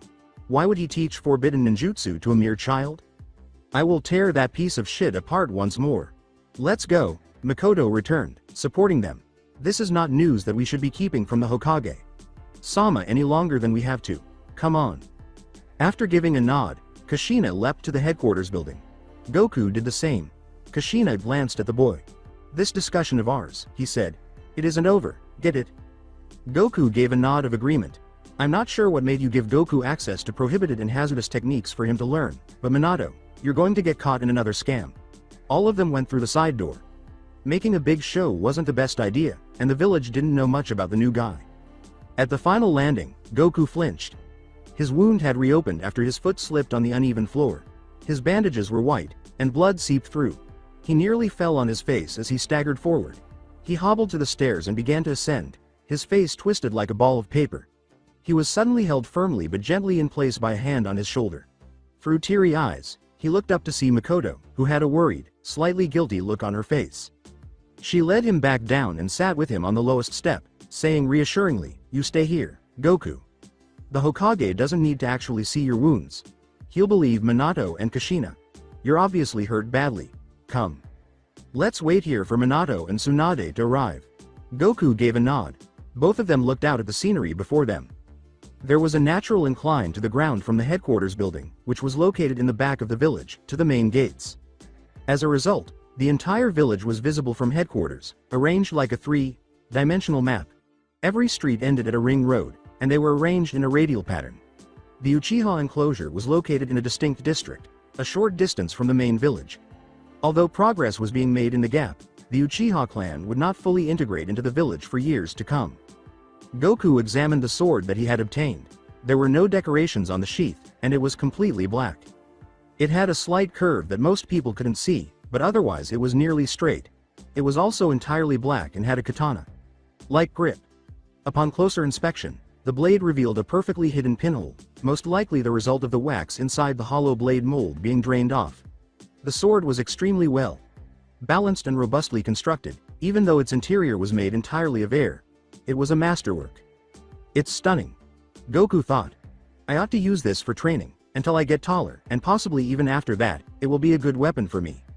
I intend to become a swordsman. After Gohan and Trunks. Who would have guessed that? It's not enough to just write this stuff. Makoto said, "Let me see," and extended her hand to the sword. Only the sheath was given to her by Goku. He desired to hold it and give it a try. With his left hand he grasped the oddly light blade and swung it sideways, slashing. He tried another stroke as he finished the first. A straight-through cut that went downward. It was as if this were going to cut an enemy in two. A shower of blood and visceral fluid poured down on both sides of his blade as his entire body split into two nearly symmetrical halves. As he struggled to keep his breakfast of leftover cup ramen and slightly soured milk down, he went a little green. This is really too much for me to handle. I'm terrified at the idea of slicing someone up like that. If I want to be a good swordsman, I'll need to train really hard to overcome this annoying gag reflex. But in some way, the sword's hollow felt vacant. Specifically, incomplete. Perhaps if I simply fill it with something. He focused, shaped some chakra, and then poured some of it into the sword using the tenketsu in his hands. Abruptly, the sword fell to the floor. Goku was taken aback. His biceps were protruding, and his arm hurt like hell. He was unable to move it. It was now very heavy. With all the strength he had left, he heaved again, cursing. He felt the blade give slightly, and his tendons were stiff from the strain. His strength vanished abruptly as his freshly reopened thigh wound began to hurt again. With a very heavy thud, it fell onto the paved street after he dropped it.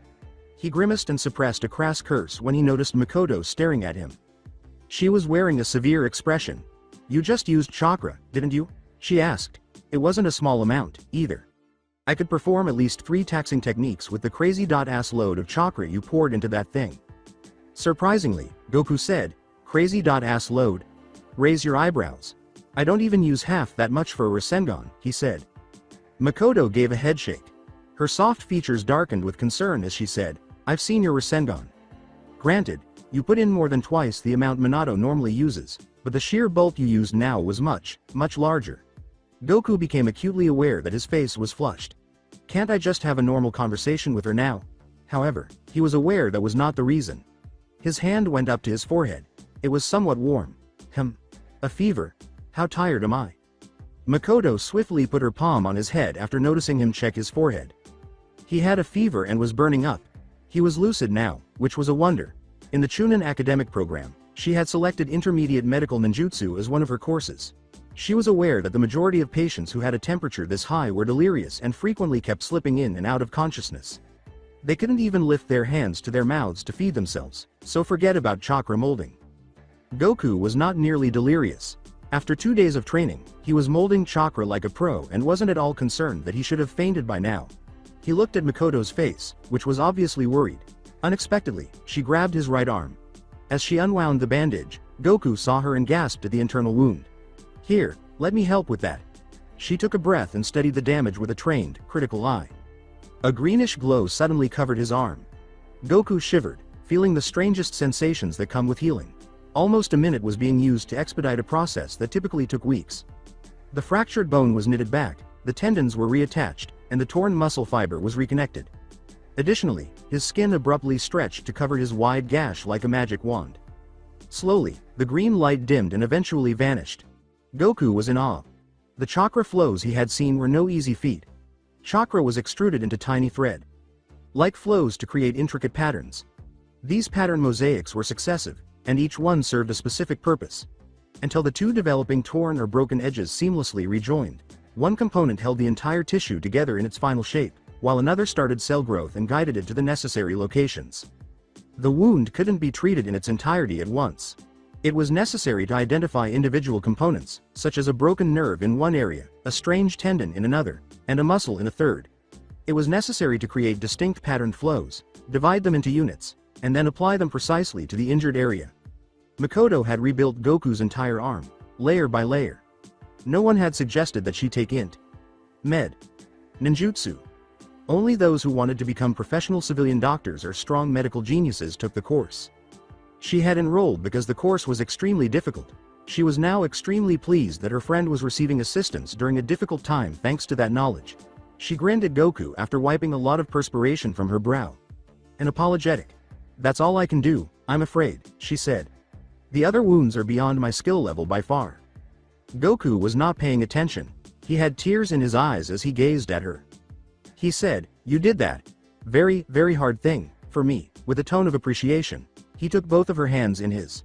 He could only say, "Thank you," before breaking into a broad, tearful smile that seemed to split his face. Mikoto couldn't resist grinning as well. If it weren't for a certain Namikaze Minato clearing his throat loudly, they would have continued to wear those impossible .to break smiles for another hour. Hem. Minato was standing next to a blonde woman. Her long hair was secured with a red rubber ring and a single ponytail. Her face was attractively framed by whatever couldn't be undone. Minato must have woken her up because of the bags under her eyes. Goku swallowed. How early his training started in the morning had slipped his mind. The rest of the village wasn't necessarily awake just because his senseis were. But she looked more pouty than furious. She appeared younger than she actually was because of the pout on her lips. "I suppose she is in her early 30s. Goku was wise enough not to say that aloud. As courteously as he could, Goku ventured, "Are you Tsunade-san?" She grimaced as she nodded. After giving him a quick glance, she said, "Remove those bandages." Goku obeyed, carefully taking off the white cloth from his calf, abdomen, and thighs. She gestured for him to lean back on the step and said, "Now sit back." She brought her palms over his calf in a fluid, practiced motion as soon as his back touched the vertical portion of the stone step.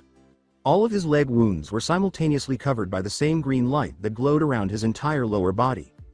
The following few seconds were a crazy haze of chakra, healing, and pain. Goku was unable to stop his eyes from watering as countless patterns overlapped and appeared to be homing in on his wounds. The ripped sections did not appear to reknit. All they had to do was melt together, and it was finished. Unaware that he was holding a huge breath, Goku let it out. Tsunade did not even look up at Goku's face. She just walked to the next section. 10 seconds later, it was finished with another blitzkrieg.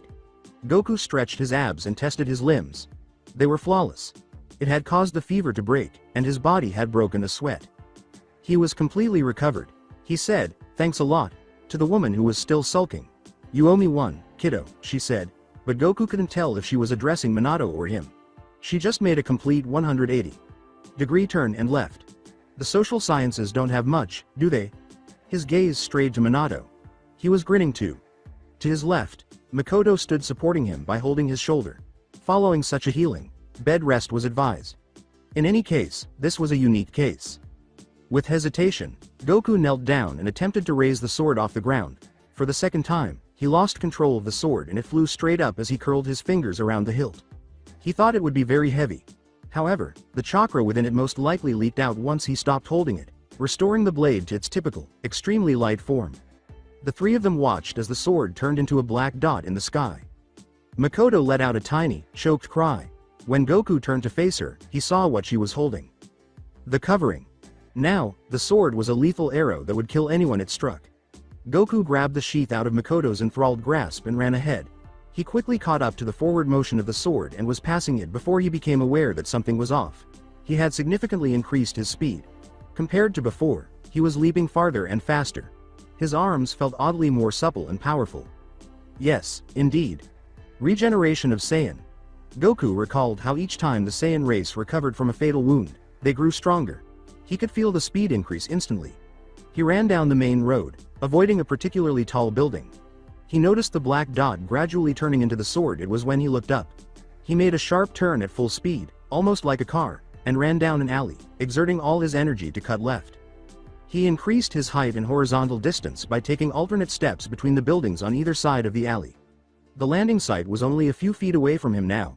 He threw the sheath in front of him and leapt straight off the building's roof with another superhuman leap. The sword was getting bigger very quickly now. In a matter of seconds, it would be dangerously close to the ground. He leapt over the wide street below, clear of a roof. He had no intention of clearing it. With incredible speed, the sword fell straight into the sheath. It was an absolutely swag moment. He sensed the thunk as the sword entered, startling his entire arm as the sword's guard struck the sheath's rim. He whirled in midair, rolling to a kneeling position right on his feet. That felt absolutely amazing. Mothers and grandmothers were leaving their homes to go grocery shopping for the day. Men of all ages were pulling up the metal shutters of their stores, and the village was just beginning to awaken. This warm up was the ideal way to begin the day on the ideal morning. A few people stared at Goku, but he didn't mind. The rest of the day had become clear to him, and he was healed. He rose and began to run back. With a few lucky alleys and open windows, he could typically complete 25 seconds of parkour at his best from the market center to the headquarters building. However, he realized right away that he was much faster this time. Once again, Vegeta was proven correct. Goku's Saiyan ancestry never made him happier.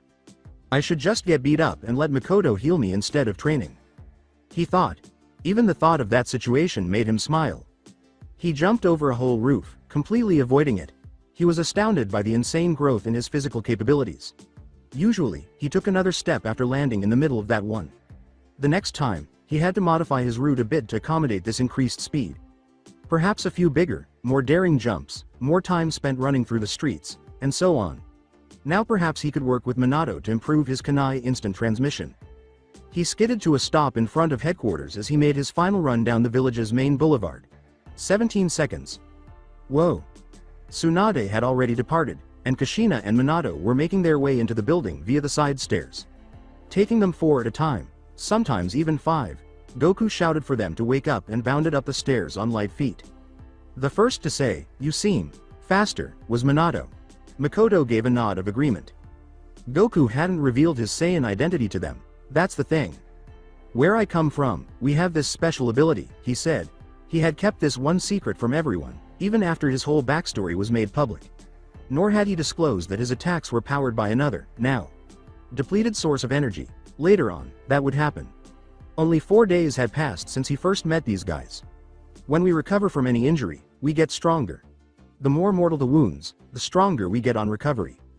Minato shook her head. "I'm not even surprised at that anymore. You have some crazy skills there." Mikoto added, "But that doesn't mean you simply get hurt like that," in a worried tone. She appeared pleased that he was feeling better. She had relief in her eyes. They were now in the main hallway. Directly before them was the Hokage's chamber. From behind it they could hear conversations. Kushina was inside already. As they merely recited the story, Goku was relieved that he wouldn't have to endure the first few dull minutes.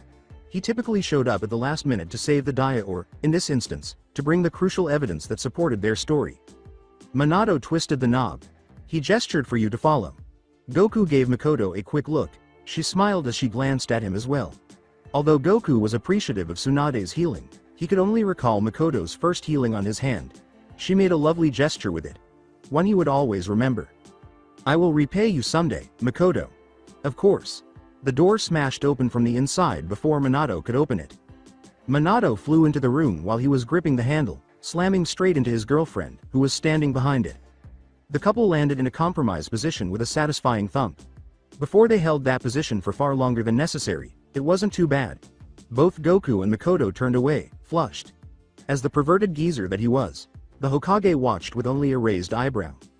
Then the two became aware of their location. They leapt to their feet and backed up shakily, their faces painted in fiery shades of red as they disentangled themselves from one another. After shaking it off, Kushina abruptly started walking back toward the door. Come on. Let's just go. Minato paused. Kushina turned around and said, but, she was no longer flushed. It's not about that, okay? She said. I just can't see that old fart's face again. TT Ebane. Angrily, she hurried out of the room. The leader remained silent as the other three shinobi turned to face him. He just put his elbows on his desk and rested his chin on the backs of his hands. He remained silent, hiding his eyes behind his big cage hat. Kushina had just gotten into a fight with the Sandame, Minato realized. He gestured to the location where Kushina had just hurried off, saying, Come on, Goku, Makoto. We need to find her, and talk. The Sandame. Sama isn't going to tell us anything new. Let's split up and search for her. Goku closed the door behind him as they left. Later, Your Highness. Then they vanished. Hiruzen Sarutobi just sat there, thinking about what had happened, his chin resting on his hands. How he'd acted vilely towards someone who had just come to him because they were worried about someone's life. He stayed as quiet as a rock while she rambled on about the severe injuries he had sustained in the attack on the child by 4 assassins from his own Anbu Corps. As evidence, they displayed one of their katanas. Yes, he currently hates himself. He detested the fact that he was letting pressure force him to do this. Although it wasn't a justification, Shimura Danzo was currently carrying a heavy broadsword. He had requested that the boy and all those associated with him remain unaware of the true mastermind behind the attack. He had requested total silence on the subject. Otherwise, he would completely turn the village against the Uchiha using the circumstantial evidence he had. The dead Anbu agent, the new kid's fingerprints all over his body, the blood trail from the enclosure to the playground and cemetery, and his close relationship to Uchiha Makoto, who appeared in the village out of the blue with no credentials or backstory. Oh, it was awful. It was some crazy, moving leverage that Danzo had acquired. Additionally, it would allow them to plan more heinous crimes against the boy, and Hiruzen would have to consent to them out of concern that a civil war would break out during the critical period of peace and reconstruction following the devastating Second Shinobi War. For the benefit of the village, he was being compelled to leave Goku to his fate and place him in Danzo's disgusting hands. Actually, it wasn't much of a choice. The integrity of the village always came first. He was being forced to make a decision, but he didn't have to like it. I sincerely apologize for putting you out of the spotlight, Goku. However, you have to realize that my obligations are the reason I am being held captive. I have no justification for what I did, and it shouldn't have happened. It might be time for me to relinquish my position as Hokage. Danzo would just persuade the elders that Minato isn't yet ready. Therefore, if I left the position, he would take it. That just isn't a good enough result. I am therefore constrained by my own weakness, so please pardon me, Goku. I hope you live through everything until I wrest control back from that jerk, and I wish you nothing but the best. Once more, he glanced down at the files, at the 3 genins he would be giving to Minato in 3 more days. Let's just remain motionless and hope for the best. It was a very Hokage-like idea, but Shimura Danzo was no typical genius. Minato, look after him. Minato had assumed command as soon as the 3 of them had left the Hokage's quarters, saying, as soon as we exit the building, we should split up and search for Kushina. On the steps where Goku had just been healed a short while before, they discovered the red-haired Uzumaki sitting. She didn't seem to know if she should go or wait for her proto-copyright ga copyright and boyfriend. She just got up and moved on as the 3 came toward her. Minato's expression was one of concern. With a resigned laugh, she asked, what happened in there, Kushina? And proceeded to leave headquarters. Minato ran after her and caught up. She turned to face them as he grabbed her by the shoulders. What the hell happened in there? She turned her head away. She obviously wanted to tell the 3 about this, but she also didn't want to. Minato let out a sigh. She would eventually tell him. She did it every time. Explain yourself whenever it is possible for you to do so. Anyway, we need to continue with Goku's training.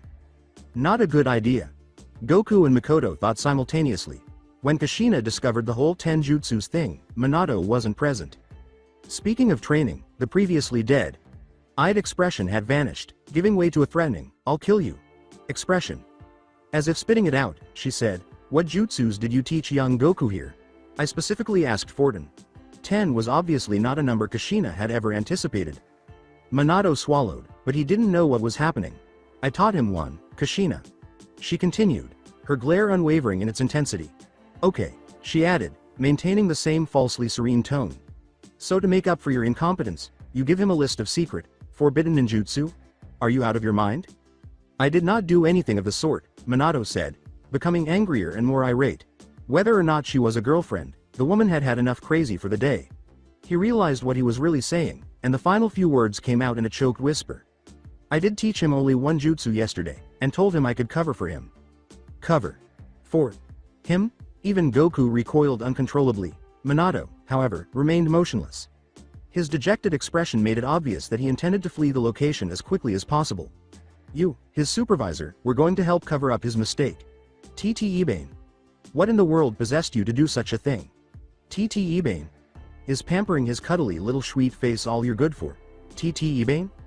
3 consecutive. TT Ebane suffixes. Bad. She was completely pushed over the edge by that final stupid thing I had to say. Oh, this might never end. His girlfriend's voice was already too loud for Minato to hear. And then he winced. Please, please, don't let this continue indefinitely. Abruptly, he became aware of the quiet surrounding him. He stopped visualizing the transporter kanais in his mind and went back to reality. Disoriented, Kushina muttered something to herself. Her 3 friends all strained to hear. Although it was quite hazy, she could hear some of the words she typically stressed when speaking. Placed. Intruder. Watching. Hokage. She looked back at Minato and shook her head. Minato was relieved to be out of an exhausting one. Our ordeal. Come with me. We have to discuss this. In private. They vanished from the stairway they were merely standing on as he followed. Makoto and Goku just stared. It was never pleasant to be dumped, but what about when the guy you were seeing wasn't even involved? Sheesh. As though transported here by chakra, Kushina's voice floated languidly in the air. In the meantime, go train with that new found sword of yours, Runt. Makoto, you are his overseer for the day. Make sure he gets good enough with that blade to kick some serious Anbu ass. Goku turned to see Makoto's shocked expression. In and of itself, Kushina's decision to entrust her valuable charge to someone other than her boyfriend was remarkable, but that she had put her trust in Uchiha. He caught what looked like a single happy tear running down her cheek. Isn't she adorable at the moment? The instant was over. Makoto turned to face the Saiyan after wiping her eyes with her sleeve. Race you to the training ground? Goku was casually confident, saying, oh, let's call it a race, if you want. He had defeated all of Kushina's objectives. Not that he was going to lose to her anytime soon. There was no get ready. Gyo, ready. There. The Uchiha then took the lead, with Goku trailing behind. After clearing the last of the cloud with his cough, he made the decision to play around with his chakra. He collected his chakra at the bottoms of his feet and walked slowly. He released a small amount of tenketsu from his heel just as his foot was ready to lift off the ground and move forward. However, because his heel was parallel to the ground, he had released it at the wrong moment. His right knee slammed into his face as a result of all that pressure pushing his leg upward. Red in the face, he looked around the street for anyone who might have seen his full retard moment. A boy roughly his age was the only one. His gray hair stood up roughly as Godin had trimmed it. In addition, he had a face mask on that covered his nose and mouth. You could tell he was laughing uncontrollably just by looking at his wrinkled eyes and the hands gripping his trembling sides. Goku disregarded him. This time, being extra cautious, he delivered the chakra thrust at precisely the right moment. As if he were running at full speed, his foot moved forward. After he learned a new skill on his own, instinct took over and he was running away on one of the streets radiating from the headquarters, ecstatic. He cleared his head and concentrated on the road ahead of him as well as his quickly moving legs.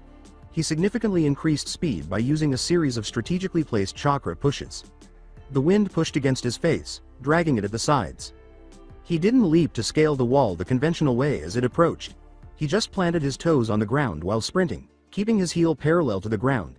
He released a burst of chakra while bearing down with his entire weight on the toe. Ascending through the building's facade, he landed on the rooftop. From there, he leapt again, avoiding 2 buildings completely and landing on the 3rd with ease. Fascinating. If I can use enough strength to lift myself off before I even get to the building and just jump over it, I'll save a ton of time. He kept the sole of his foot at a 45-degree angle and pushed as he sprinted. Yes, that is the name Goku has in his head. To the next structure in front of him. He avoided the top completely and was nearly over the building when he saw Makoto's back, which was at least 300 meters away. Makoto, you can't win. I'm getting closer to actually taking to the skies. In 5 seconds, he blasted past Makoto's slender frame, modifying his course to avoid buildings he typically had to run around. He then jumped it off the last building before the training grounds began, ran crazily across the grass, and skidded to a stop in front of the 3 training posts. He reasoned that he would need to continue honing the distances he ran on the ground and those he traveled across the skyline as his running speed and chakra control increased. Yes, this tedious calculation would be unnecessary once he became fast enough. The view was better from above, so he would just take off. Seeing the village from above was an amazing experience, particularly in the early hours of the day. The pleasures of youth, and Mikoto had come. Goku turned around after spotting a flash of movement, already attempting to foresee the assault. He kept spinning, putting his foot out to try to knock her off balance, but the kunai in her hand missed his shoulder by a considerable amount. Dodging the tackle, she leapt forward and snatched the blade with both hands, bringing it down on his heart. Clang! As Goku pulled out his short sword just in time, there was the delightful sound of metal on metal. He was holding it awkwardly, as if it were a stabbing dagger, and had only partially removed it from its sheath, just enough to use the inch of blade next to the crossguard to deflect the kunai. Goku stepped back and shifted his grip on the hilt, exposing the full blade. He lowered his posture, focused, and inhaled deeply and deliberately. This weapon is simply a component of my body. It's just an extension of my arm. Simply put, my right arm has grown longer and, in some way, sharper. I have to keep that in mind when I practice my regular martial arts. It was just psychological conditioning. He only needed to act as though the sword were his arm, and everything would be fine. He responded with a jab with his right fist as Mikoto charged again, this time with 2 blades. Mikoto stumbled forward, stooped to allow the blade to go by her head, and hurled one of the kunai, this time aiming for his vital organs. All right, just lower your arm to repel the assault. Oh crap. His forearm throbbed with pain. The blade was only a shadow of the original. Mikoto had landed a hit after using the time required to block the fake kunai and get close. Goku stepped back again.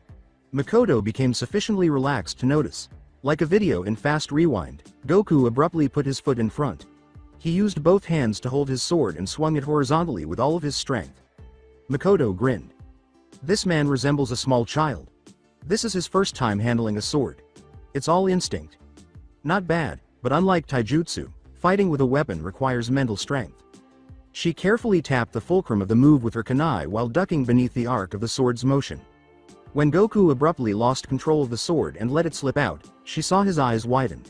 No matter how hard you hold the hilt, anyone can break an amateur's grip like that. It appears that I will need to teach you more than just the fundamentals. But first things first. In this brief match, I will absolutely dominate you. She stepped back. Goku was struggling in midair to prevent his blade from crashing into the closest tree, but there was no threat of a retreat. Desperately, he lowered his arms, and the sword's tip sank into the earth, halting it. After adjusting for a moment, he hefted the katana back up. Mikoto was impressed. I see that there is no hesitation. Oh, bringing you down a peg will be enjoyable. Goku was having trouble. The blade felt heavy and clumsy in his grasp. Never before had he felt so powerless in a battle. He could, of course, whop Mikoto's ass with his bare hands and throw the useless katana, but what was the point? He wasn't going to invite another lecture on incapacity onto himself, and Kushina wanted him to learn sword fighting techniques. Mikoto grinned. Is she going to make the most of the handicap I gave her? She's Kushina's stand-in for the day, of course. She won't think twice about it unless I eat dirt at her feet. Then suddenly she was holding 2 more blades. 2 more, too. She had 6 kunai in the spaces between her fingers. She was skilled at this kind of thing, as evidenced by the skill with which she had taken them off. Goku swallowed. He was awkward and useless against one. When Mikoto suddenly moved, 2 of the blades came at him. It was a bit too late when he raised his blade.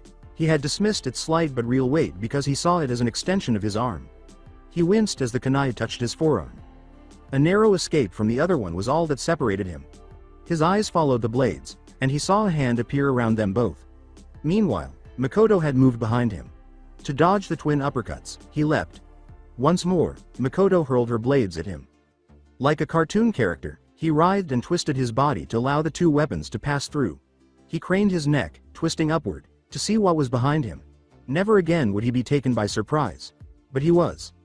The kunai was caught by Mikoto, who was up there. She thrust with spiked hands, attacking with all 6 now.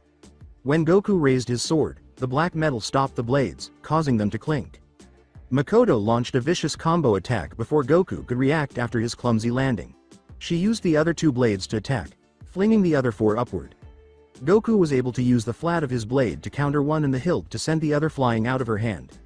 Makoto jumped in an instant, catching two of the blades she had flung upward. She rolled and landed behind Goku, aiming for the next base. Desperately, Goku pushed it away behind his back with an unbalanced sword thrust. It was remarkable how quickly she bounced back from a failed attempt. She jumped to catch another pair, chucking the two she was using back up. This allowed Goku to relax for a while. Launching upward, he activated his chakra circulatory system. He applied his upward velocity and thrust his sword as he got closer to Makoto's spinning form. She casually used her kunai to block it. He pushed a little harder, pumping a tiny bit into the hollow in the blade. The blade's tip was driven straight into the kunai by the additional weight, shattering it. Makoto's eyes went wide with surprise. She grabbed another kunai from the ones nearby by reaching sideways. To keep them up there, she must be using chakra. She turned abruptly, extended both hands, and swung both blades. Goku was prepared for this time. Grasping his sword like a vice, he swung down, his blade perpendicular to Makoto's two, after turning to gain a good angle. He poured his chakra into the hollow at the last second. The blade weighed a lot. Like so much air, the crazy momentum pushed it straight through both kunai. Goku severed the chakra while the sword continued to swing, but it was too late to halt the swing. For the third time that day, he lost his grip and the sword flew out of his hands. A good 20 yards away, it slammed itself into a tree trunk. Makoto grinned. She used her torso to pin Goku to the ground after catching the final two of the 6 kunai in the air. She then held one at his throat and the other at his heart. "I win." She let out a long sigh. They were both perspiring from the effort. Goku acknowledged his defeat with a nod. Even though he still needed to improve his swordmanship, he believed that with his rate of training, he could at least master the fundamentals before the next 3 days were over. He looked into Makoto's eyes and stayed there. She appeared to be triumphant, accompanied by a faint undertone of admiration. "I guess I wasn't a complete failure after all. Eh? Hem?" They both cried out in a rage. Minato and Kushina had returned. Makoto gave a small smile of triumph. She appeared as a surreal, breathtaking sight in the mid-morning sunlight, with God rays filtered through her deep, black hair. Then Goku realized what he had been contemplating. His face flushed like cheese when she was upset. Denned. Why this? Well, I suppose that everything has a cost, so. Kushina's manner had returned to normal, sword practice. Without a sword, too. She raised a tiny bit of her right eyebrow. Goku and Makoto just stared, not understanding the illusion. Kushina gave an eye roll. "God, oh God. You guys are denser than my boyfriend, who is a complete idiot. I was expecting this from you, Goku, but even you, Makoto. A bit less subtle, perhaps. And by little, I mean that I might have to force it on them. Let's proceed gradually. We'll have to wait and see when they do." In that position, both kept looking like a bunch of extracted, dead eyeballs. She made an effort to be a little blunter. Makoto looked down and asked, "In that position?" and turned vermilion. Goku was still incredibly ignorant, as was to be expected. Unconsciously smoothing the front of her skirt, Makoto scurried off him and got to her feet. Goku, being the ignorant fool that he was, just stood up and asked, "What do you mean, Kushina?" She remained silent. Simply smiled resignedly. Goku understood the meaning of that smile all too well. "You're not going to get this shit, so give up." He approached the tree where his sword had become stuck and removed it. Makoto's voice came out of nowhere. "Also, Goku, the thing where you cut my kunai in half was pretty decent. The rest of your swordplay is utter crap." Kushina examined the training ground carefully and said, "Wait, cutting actual kunai in half?" When she saw the fragments of the standard issue blade that the Konohagakure shinobi had been given, her eyes widened. One of the hardest steel alloys ever discovered was used to make it. Nothing would just do. Clearly, Goku had once again done something unusual. It is possible that the Anbu sword had a secret that only its members knew. There must be a method to make it sharp enough to pierce that type of metal while maintaining a believable human swing speed. Therefore, Goku is either not a typical human or he has discovered the unique quality of the blade. "Goku!" she exclaimed. "What did you do when you cut Makoto's kunai in half?"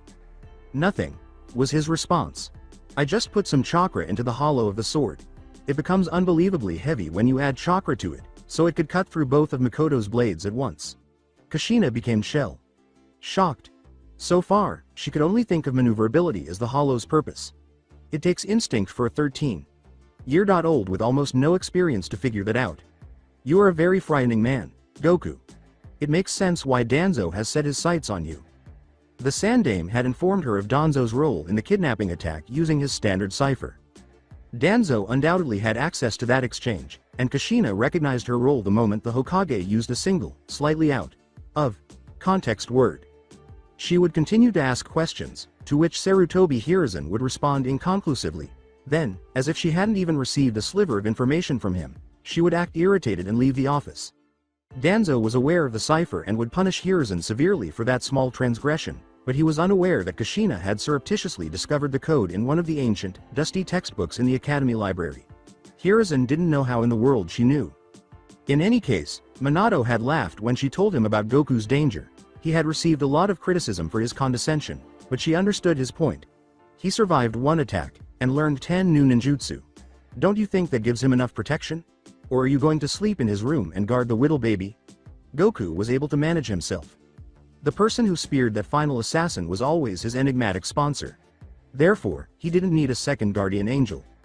At this point, their only option was to wait and work out. When they got back, they discovered the two of them on top of one another. Literally.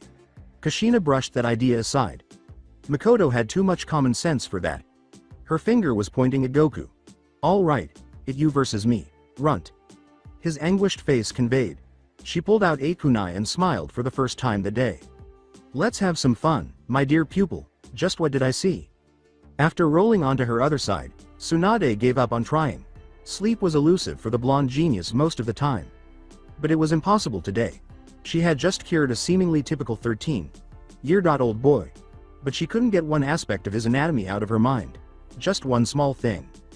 The child had a tail. An absolute tail. Before healing the child, she had performed a preliminary structural analysis, as was her custom.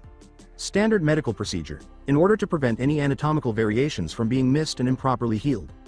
Only because she owed a favor to Jiraiya's damn student had she woken up and come. She had just dismissed the stronger heart, bigger lungs, and more flexible muscles as advantageous traits, but the tail had jolted her out of her slumber. She had previously seen experimental humans. Orochimaru was particularly pleased with his playthings, as he put it. However, this tail did not appear to be one of his inventions. He was never going to do that. Combining people with fish, amphibians, and reptiles. Never would he pursue a monkey. Their very existence, in his opinion, was an affront to nature. Thus, this tail is sort of normal. That was a bit difficult for her to accept, but it was the reality. Minato discovered a non-human child in the forest. He certainly belonged to a different species. Except for the fact that it appeared to be entirely equipped for fighting, the rest of his body was completely normal. Perfect bones, more lung space, stronger heart muscles, no structural flaws, and the most beautiful set of teeth she had ever seen. Since that catastrophe, Tsunade had somewhat regressed into a shell. Nawaki. Even now, the name still made her lips quiver and brought a tear to her eye. The pointlessness of his death and the easy action that could have been taken to stop it had not left her. Hold on a minute. Sarutobi. Sensei and I were supposed to meet today, right? She checked her calendar after getting up. A red marker surrounded the date. She glanced at her reflection in the mirror. Whoa, I already look like an elderly woman. She went into the bathroom, splashed water in her face, and picked up a piece of toast that was on the kitchen counter. She opened her front door for the second time the second time in weeks and took a bite. Who would have guessed that a stranger with a stranger emergency would come to my aid in this way? She didn't think fate existed. Oh, that had been thrown out the window when her beloved brother died needlessly due to the Shodem's charm. Even so, she experienced a sense of self-assurance that had been repressed during the gloomy years since the Second Shinobi War. She would never acknowledge it, but she had a gut feeling that the child's presence alone had changed things for the better. She hurried on toward headquarters, closing the door behind her. Her proposal was awaited by the council. Boy, I will definitely speak with you again. You seem to have given me a reason to live. Drip, drip, drip, drip. Sharp, metallic. Oh, how seductive. Ah. His hand swept over the body below. He was powerless to stop it. He shivered as the excitement suddenly erupted inside of him. The pallid man bit his bottom lip. Unable to contain it any longer, he hissed and fell, joining his victim in his ecstasy as his teeth dug into flesh and tore a piece away. The sides of his mouth were now red as he pulled back. Ah. I can't have you collapsing so soon. Stay with me. SSSSSSSS, stay with me. Orochimaru, the creature, smothered the chill once more. When he heard the broken man in front of him whimper weakly, he scowled. "Stay with me." Around him, the light seemed to fade. The pale creature appeared unaffected by the stench of the corpse pool that surrounded him. He merely painted his subject's face over his own with an adoration that seemed out of place. "Stay with me. Stay with me. We are not done yet, my friend. Tell me. Open your eyes. What does 907 reduced from 10,000 leave?" "NN 9,000. As he attempted to speak the response, his subject appeared to feel a new surge of willpower. "D and ni. 90th. 3, very good. No. No. Not that. Please. No, I told you the answer. No. MMPH. As the snake slithered out from under the man's wrist and slowly made its way into his mouth, the pale creature grinned. A single second. Next, 2. Splurch. The man's internal organs exploded with a sickening noise. As the snake emerged from the thick, bloody waste that remained, the pale creature grinned. Sharp. Metallic. Oh, how seductive. The pale creature loved the smell of blood more than anything else in the world. In relation to blood, his attention had been drawn to another sample. The fine stuff was flowing through the veins of the little goody shit. A completely different kind of regeneration that could be combined with the tiny buggers of Hashirama Senju to create the body's constant strengthening. The snake tasted the slippery substance on the floor with a flick of its tongue. Oh, the blood's very smell chilled him to the bone. So sweet, oh, so tantalizing. He reached into his waistband and took out a surgical blade. He always had one of these beauties on hand in case he felt the impulse to dismember someone at a strange hour. He could get by with a kunai, but those were so untidy, unrefined, and pointless. There were no more accurate cuts than this one. The amount of physical torture he could inflict with one of these and nothing else was nothing at all. He prepared a petri dish. The Senju tissue needed to be adequately diffused with the boy's cells. Though smaller, it was an exact duplicate of a human calf muscle. He made an incision about halfway up with the blade in his thumb and forefinger. Like a rubber band being gradually sliced, the muscle tissue that had already contracted broke apart. The blade returned to the folds of his haramaki after he submerged it in a sterilizing solution. Good steel blades don't need to be wasted. More theft from Tsunade's incredibly impressive collection would raise suspicions. He examined the muscle. The tissue was already being renewed by Hashirama's cells. But there was something unique about this too. It was producing far more cells than it usually did. It was strengthening the muscle rather than just restoring the wound to its pre-injury state. The ecstasy gleamed in his dead snake eyes. As though it was beneficial to damage the tissue and then allow it to heal, what had developed was an improvement over the original. He had discovered the ideal way to enhance the Shodai's cells. There were far too few cells for him to grow on his own from the few drops of blood that he had managed to extract. He required samples. This leads us to the day's most thrilling section. He had discovered a new toy. Now all he had to do was take it home and use it for play. He lifted the little muscle. It had expanded significantly. Still splattered on the reformed tissue was the blood that had leaked out when he cut it. He raised it to his lips and licked it away. Then he dropped the piece of meat onto his tongue with a sudden motion. It took the piece with it as it slid back. Sharp. Metallic. Oh, how seductive. Orochimaru also merely enjoyed the flavor of blood. Correct. Let's finish this up. Socializing was not something Hitaki Kakashi enjoyed. Or any kind of human contact. Training was the focus of his entire existence. His own diligence and tenacity were the only reasons his grades were so much higher than even those of the self-described geniuses in his academy batch. He had vowed never to violate a single rule in his life after what had happened to his father. He adhered rigorously to the rules, enforced them in public, and showed far more contempt for those who disobeyed them than he typically did for the other idiots in his batch. Really, his dope, retarded batch was all deserving of death.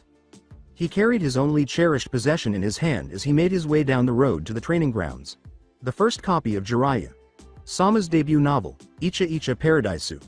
Oh, the dazzling foreplay, the daring settings, the wonderful make-out scenes. Old man, hurry up and write a sequel already. As he moved through the main market district, he was met with suspicious looks.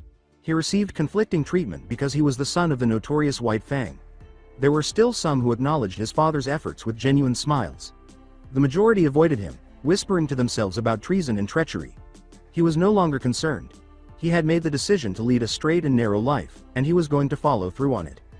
He had remained in the far back of the Academy's team selection meeting a few days prior, avoiding eye contact and pulling his mask up to project a hostile aura that no one dared to approach. He was surrounded by a 5-foot circle where nobody had the nerve to sit, much less talk to the gray-haired topper. He did what he enjoyed most as he scanned the class. Take a cynical look at everyone seated there. Look at that arrogant bitch, huh? You're not that attractive, Kurenai. Ignoring the sudden butterflies in his heart at the sight of those red eyes that matched her lips exactly, he thought, get over yourself. By that time he had almost driven a kunai through his own skull. Oh no, she is too difficult to judge. He continued, looking around the room for possible scapegoats.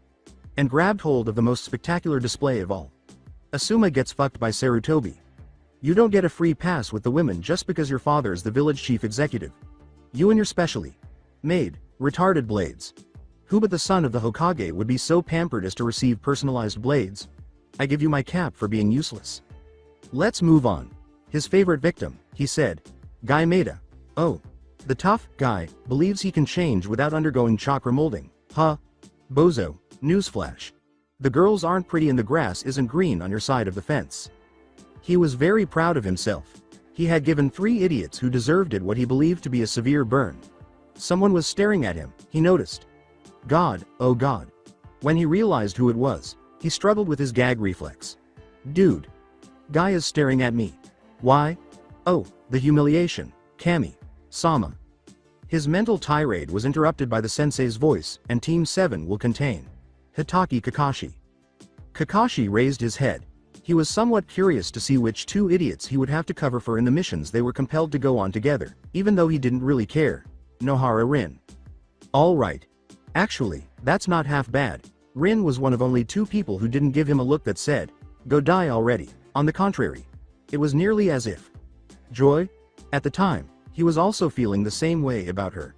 I don't think I'll have a terrible life as a genin. Uchiha Obito. Echoed through the classroom as Kakashi's head struck the wooden desk. Why him? That clumsy ass, bumbling idiot. He stood up in defiance. He disregarded Rin's wide eyes and Obito's irate pout, saying, Sensei. Why is he in our team? The genin instructor, exhausted, sighed deeply. Is it not possible for me to simply receive a B-rank mission in which I am killed or something? Why must each batch have such a quirky personality? Hey Sandame. Sama, I'm going to retire. If you would sit down, Hitaki-kun, he replied with resignation. I don't think I need to explain to you why teams are made with balance as the main objective. You being the best in the class, and Rin-chan above average, it was only fair to put in Obito-kun. He glanced at Obito with disdain. The worst in our class. The entire class laughed. Rin was staring at Obito with remorse, and Obito had hung his head in shame. The sensei didn't have to say it that way, and Kakashi himself felt a little guilty. However, that empathy vanished quickly. Obito and I are on the same team. Kill me now, Kami. Sama, and be done with me. The training ground was only a few hundred meters away from him. Their Jonin. Sensei was unable to meet with them prior to their actual orientation day because he was preoccupied with other urgent issues. At 8 in the morning, he had summoned them to the training grounds. Sharp. I want to see for myself just how preoccupied Minato Sensei is with his work. I'm going to return my forehead protector and resume freeloading off of Kotaro.g if he ends up losing too. Screw graduation. I'm looking for a challenge. At precisely 1 minute to 8, he arrived at the grounds. Any decent shinobi's watch, he thought, could not be more than a minute fast or slow. Because he was slow, he arrived 1 minute early to make up for the fast. Obito and Rin-chan were already there. She smiled at him too sweetly, as if to indicate that they were more than just acquaintances. Kakashi, hurry up. Too many times, you've read that make-out book. Real life does not work like that. Or does it? Glory to the monarch. Jiraiya. Sama. Obito appeared to be caught between gazing dutifully at Kakashi and longingly at Rin-chan. HMPH. Now, my day is also ruined. Many thanks, loser. He heard rustling behind him as he got closer. So, Sensei, your watch is on time. He heard 2 distinct footsteps as the noises grew closer. He had not yet turned around. It wouldn't be sufficient. He assumed that the sensei was bringing in another child, about the same age as the 3 of them, based on the slower steps of one and the faster ones of the other. He heard another faint sound as they approached. He strained his ears, trying to hear enough to identify what it was.